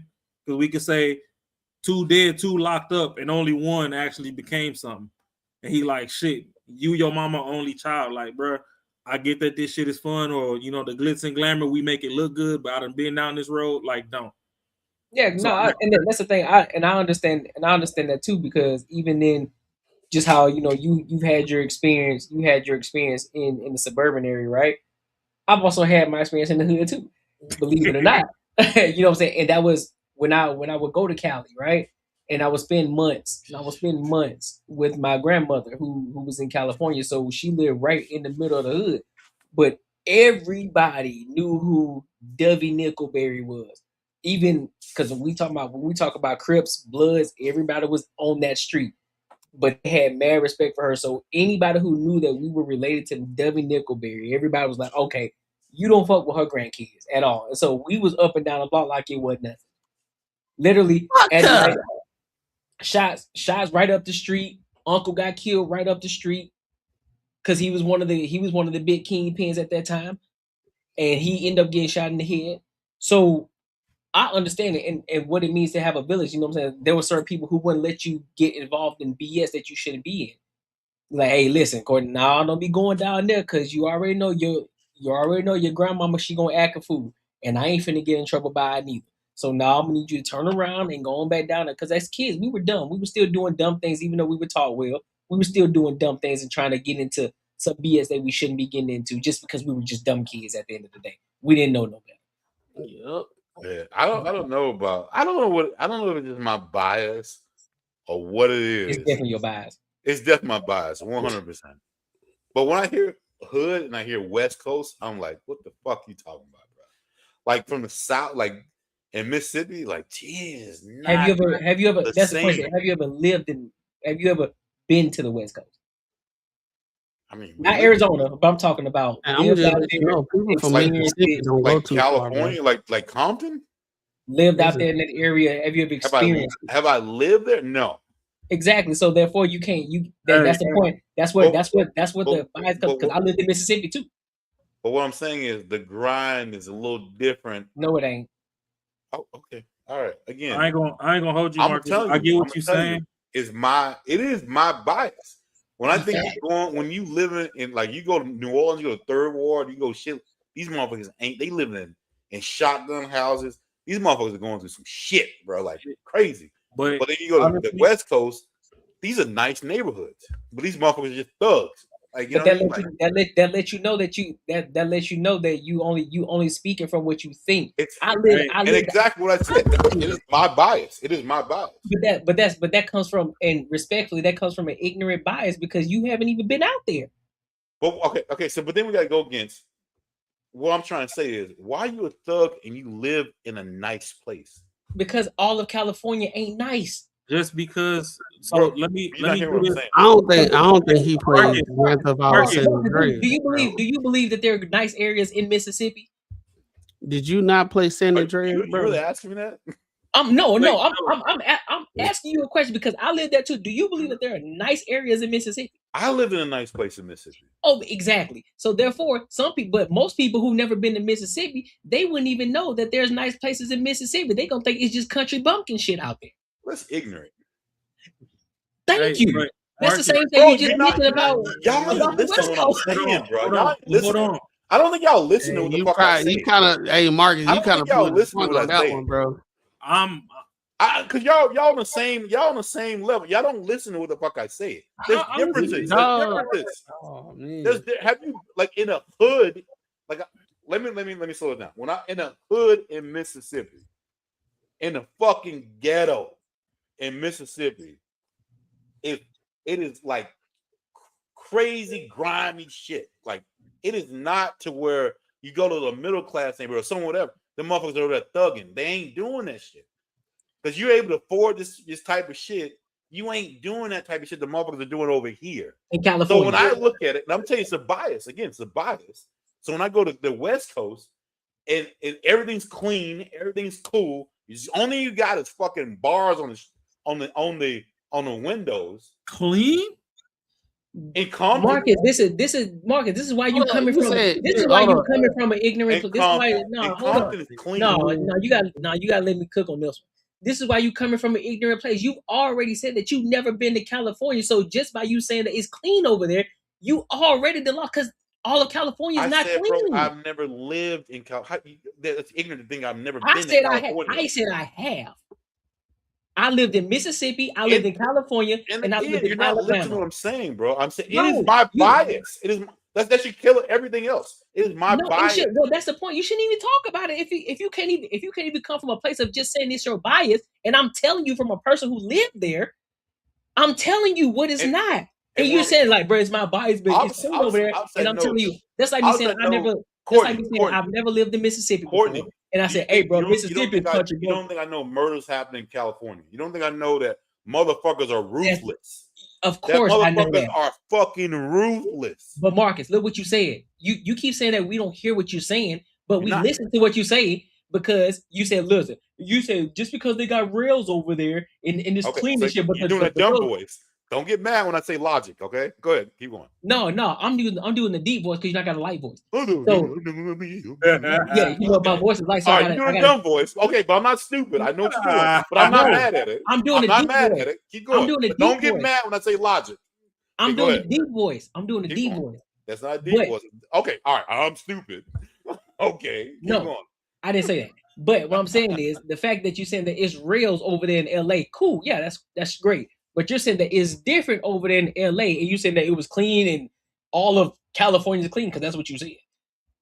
And then in Compton versus where I'm there's more places than Compton. I'm gonna say it one more time. I'm gonna say one more time.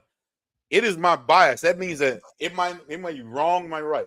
When I say bias, I mean like how I predict things. I think when motherfuckers live in the slums, then that is justified for them possibly to be a certain way. But I think if you got a certain sort of living how you live, I don't think there's any excuse for you to be that way. So I guess let's just start from that part. Okay, so but when I tell you I lived over there, and I tell you it's not the same way, so that your bias is null and void. I've never said That's like me. That's like me saying. That's like me telling Raw. That's like me saying, Raw. I got a bias. I got a bias towards where Raw lived at in Brooklyn, and I said, listen, bro, my bias tells me that y'all live this kind of way over here. Like it ain't really like that in Brooklyn for real. For him, Raw tell me, nigga, I grew up over there. So what I'm trying to say is, what I'm trying to say is, first of all, for a New York politics perspective, I'm from the Bronx. Fuck Brooklyn. My bad, Bronx. Okay. I said Brooklyn. The Bronx. The dude that just got a life in prison for killing that rapper or whatever, right? We remember they're on stage and shit. He lived in a nice neighborhood, but this motherfucker's a thug, right? Now he's trying to hang out with the thugs. That's what I'm kind of almost comparing it to that. You know what I'm talking about? I know what you're talking about. The dude that had the cool life. Because usually people are pissed off and they do certain things because they can't afford certain shit. So what I'm trying to say is, what I see is a little different. I ain't say it's my bias. Yeah, they're killers, man. They're thugs. They will shoot you in a heartbeat without talking to you in California. Okay. Cool. It is what it is. Okay. It's just my perception of how you should act in your circumstances versus this. And again, it's just a different way of thinking. That's the way I think. It is whatever it is. Yeah, these motherfuckers are killing people, bro. They killing people. They're thugs. They're hard. Whatever. If people think that makes them hard, I don't give a fuck, bro. I know that shit happens in California. I think actually it happens a lot more in California. Motherfuckers is fucking going out with really not thinking about it and just fucking people up. So what I'm trying to say is that is for how I equate the reason you should act that way is not what I see when I see what they're going through.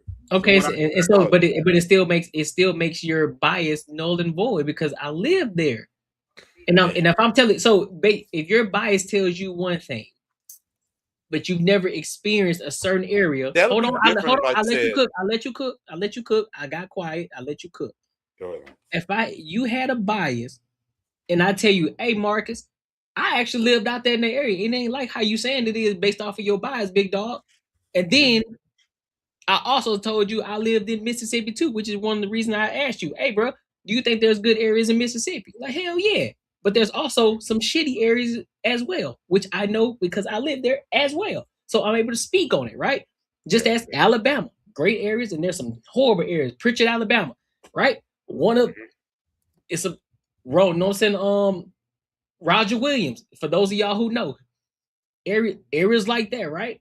So because I live there in that area, so I'm able to speak on it. But if I just give you a bias, now mind you, you're right for your bias. Cool, you can have your bias, but if I'm able to give you a more perspective of where you're talking about, I'm like, nah, it ain't like what you think it is, big dog. It's more than that. But when I say I got a bias, that means it's probably not right. When I say I got a bias, when I got a bias, that means that what I think is probably not what's actually going on. So that's why I said I got a bias because how I look at things. Yes, they're thugs, they're killing us, all kinds of shit, bro. Like 100%. What I'm trying to say, my bias is that's how I don't think it should work. That's all I was saying, man. I'm not saying I've never said there ain't no killings in California. I know some dumb shit like that. These motherfuckers killing people all day. These motherfuckers killing motherfuckers for no reason. Like I said, I equated to the dude who lived in a good neighborhood who now want to hang out with the thugs. What the fuck are you doing that for, bro? Yeah, that's in Chino. Yeah, that's Chino Hills. That's Chino Hills, California, where you got where that's a good area. But I ain't talking about that area. I ain't talking about Chino Hills or the areas where the suburbs are at. I ain't talking about the suburban area. I just said Compton. Isn't Compton like the one of the fucking? Yeah, it's one of them, but there's more. There's way more than that. I know it's way more. Okay, yes. I'm not gonna keep going on this. This is an endless road of nothing. So. Well, it is what it is, bro. What I was gonna say is the problem with California is it is proper presenting curbside. So, like, I get what you're saying with the hoods in Mississippi and all that. Because don't get me wrong, like I was ignorant too to California because I'm like, shit, y'all niggas got houses and grass. Like, ain't no way you gang making out a 4-bedroom, nigga. Like, we making it work off the 13th floor in a 2-bedroom with 7 people in the crib. You know what I mean? But a lot of those houses, they have curbside appeal. But if you go on the inside, some of them niggas ain't even got furniture, bro. Like niggas is going through it. So I know how much it costs to buy that house. So I'm like, and that's the thing too. A lot of those people bought those houses when they were cheap, and it's passed down. And just property taxes alone equates to what damn near they bought the house, what they daddy and mama bought the house for. You know what I'm saying? So it's still strange situations. And yeah, Compton is the more beautiful portrayal of the ghetto because like at least they grass still green in Compton. San Bernardino is straight dirt. That shit look like you out here on Broadway and 24th Street out here. So it presents well in pictures, and them palm trees fool a lot of people. And that's why, like, even, you know, if somebody had your mindset from Mississippi and went out there, you know, over there, they're like, shit, nigga, you fool, because you think shit's sweet just because the house painted and got bars on the window. But shit, ain't no furniture here, nigga. Run me that chain so I can go buy some food. Now, I've been starving for 2 days. Oh, yeah, no. You know, I don't think anyone on this panel is going to understand what I'm trying to say. I get what you're saying because I used to live on that same. I used to die on that same hill. I understand. What you it's not even really down the hill. Like I understand what's going on. I'm just saying it's more of I can understand this and I can't understand this. I think it's more. Okay, I see what you're saying there too. You know what I'm saying? Like that's pretty much. I guess the simple way. That's what I get. I understand when I see motherfuckers go through. Like it's a trailer on a fucking lot. That someone like next to your house, like you know what I'm saying? Like if someone come in there, like y'all just it's like almost like a trap, you know what I'm saying? Like motherfuckers don't even own that shit. Like that house been vacant for fucking 8 years and nobody ain't come to check on it. Motherfuckers live there. You know what I'm saying? That's what I'm saying. I guess that's kind of what I'm trying to say. That's what I'm saying. That's what I'm saying. This. Cali's beautiful. Cali is a Bob Ross painting of the hood. The shit look good. Like which painting is it? Is it the Mona Lisa that they hit with the UV light and they realized like the dude that painted the Mona Lisa, he fucked up on it like 3-4 times? Like if you look through it, it's layers of bullshit under it, but you know, we all just look at the Mona Lisa like, oh, that's beautiful, but really the skeletal under it is fucked off. That's how Cali is. Like it presents well, but it's not. Shit ain't all sweet. Because another place that people get fucked up at is niggas let their guard down in Vegas.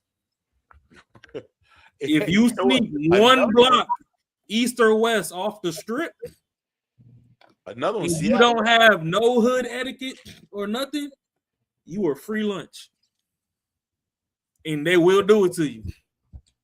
You know what I mean? So it presents like that's the thing about the West Coast, all these palm trees and shit. You got motherfuckers dropping their guard. Nah, that's fine and dandy, but it ain't really as sweet as it presents to be. You can get smoked anywhere, bro. You can get, like people are crazy. People will do whatever. Like, no, just my thing was just more like I understand, but I don't understand that. That's literally what it is. That's all. For sure. With shizzle. But hey man, we passed 15 minutes. We passed 15 minutes. It is what it is, you know what I'm saying? It's dope when we have good conversation, you know what I'm saying? Even when we go at it, we always gonna go at it. That's what we do as men. We go at it, but nobody loses sleep over shit. We just have conversations. Shout out to Jessica for pulling up on us. You know what I mean? She talked her talk, you know what I'm saying? Believe what she believed. Hey, what state is she from? She's out there in Boston, I believe, right? Oh, East Coast? You say left. Gotta be somewhere east. Yeah. She in the East Coast. Yeah, she's out there in the East Coast. So shout out to her. You know what I'm saying, for pulling up. We were supposed to have I'm gonna need y'all to go come at Dalen because Dalen was supposed to be on here tonight. Who, Dalen? Dalen, yeah. Lord, that would have been. Hey, at least we'd have some titties on the show. You stupid. Damn, Dalen. Who's Dalen? You remember Dalen? She was on at first she was on and she used to pull up on Anton them channel and then she was going on Fatty them channel. It's this chick that she done found the Lord through the internet until you go to her Instagram and it's just milk everywhere. You stupid. Is it Daylon? Oh shit, I do. That's bad. Okay, yeah, I got it. Yeah. Chocolate milk for everyone. You put a bear tap on them bitches. Oh shit. Yeah, she was supposed to pull up on us, but she didn't this time. She hit me up. She texted me during the live and she was just like, you know what I'm saying? she had a lot on the plate, so she'll hit me up when she ready to pop in. I was like, all right, bet. So no harm, no foul. It is what it is. Hey, everybody in the chat, man. Your favorite internet bae. We don't care if they argumentative or if they docile. Tell them come hop over here on Banter and Barter. Let's get it in. Facts. Yeah. To the not no tyranny, but hey, I don't give a fuck. We Hey, can now tell Tierney can pull up too. She's just gonna listen. She's just gonna respect the pattern. I think she might be the only one that I might mute. Like, hey man, Hey, I don't care if you put a wig and titties on Sharon with his little fucking feminist ass. I wouldn't mind. The thing is, I wouldn't mind Sharon coming up. But the only difference is we need more women on the panel, man. That's what I said. Put a wig on him. He already fucking woman presenting. You stupid. I don't think. Yeah, I think it'd be more if he was on. It had to be. Yeah, his whole thing would be. It would be a woman against man type shit. I don't know if we have that much energy on that one, but yeah, but he the Miss Doubtfire podcast, so yeah, he's getting it, and that he believed that shit. He said, if Sharon come up, you need a spot. See, that's what I'm saying. Hell yeah, get PJ in that joint. That's what I'm saying. We gotta have it at least. We gotta have it even. We gotta have some more women on here, but it can't be a whole bunch of hard legs on here. Pause. Hey, I don't care what Courtney talking about, PJ. If he come up here, I got you, because we gotta ostracize that nigga from New York. Yeah. Ooh. That nigga's cut off. Well, listen, if y'all want to bring him up, this y'all channel too. So if y'all want to bring him up, bring him up. I mean, I'm just gonna sit over here and moderate.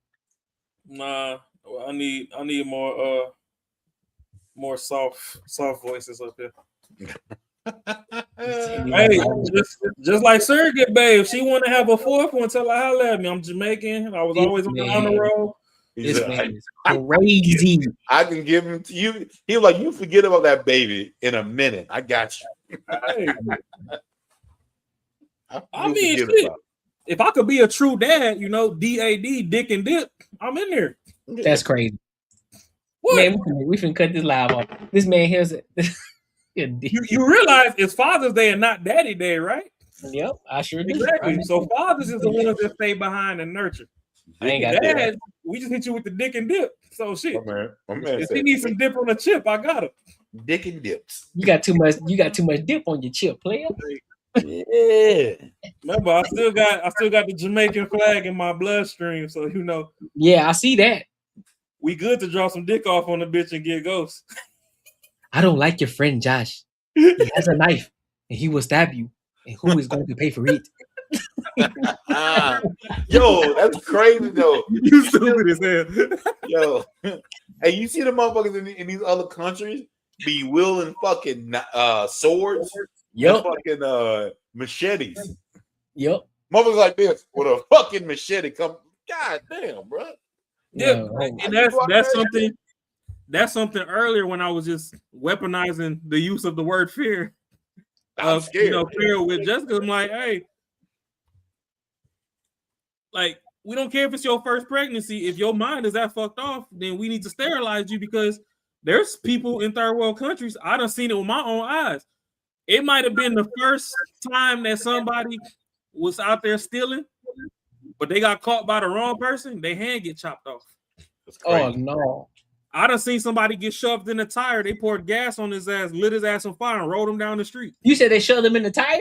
I ain't scared of no police. They put him in the middle of a tire, threw gas on his ass, kicked him over while he was on fire, and watched his ass roll downhill. Oh, hell no. Ain't scared of no police. Like, so when motherfuckers over here stealing from Walmart and all you get is a little citation with a court date, life is fair for you. And the motherfuckers talking about defund the police. Come on, bro. Jesus. Man, you know they go crazy if there was no police presence in the state. Oh shit. I mean, shit. You ever kicked it in the trap house where they could crack? Hell nah. Exactly. It ain't just the movies. Probably they know some of them women that's helping cook is users. Oh yeah, I've been in them trap houses where women is in there butt naked, head to toe. Oh shit. If you want to get high, you better boof the shit in that little cooter cat or something. That's the only way you stealing it. You're like, don't sneeze. Yeah, you ain't putting it in the bra under the titty. You ain't got a bra on. Mother be like, whoosh. I'm like, oh, you dead. And I don't know what they put in crack. They got to be collagen in crack because them crackheads, they titties still be perky. Shit. All right. Then it's time to shut it down. Yeah, you know what? It's about that time, bro. About that time. You know what? Hey man, listen, bro. I gotta hit the button. Boy, it's out the mud. We got Rashad McCount.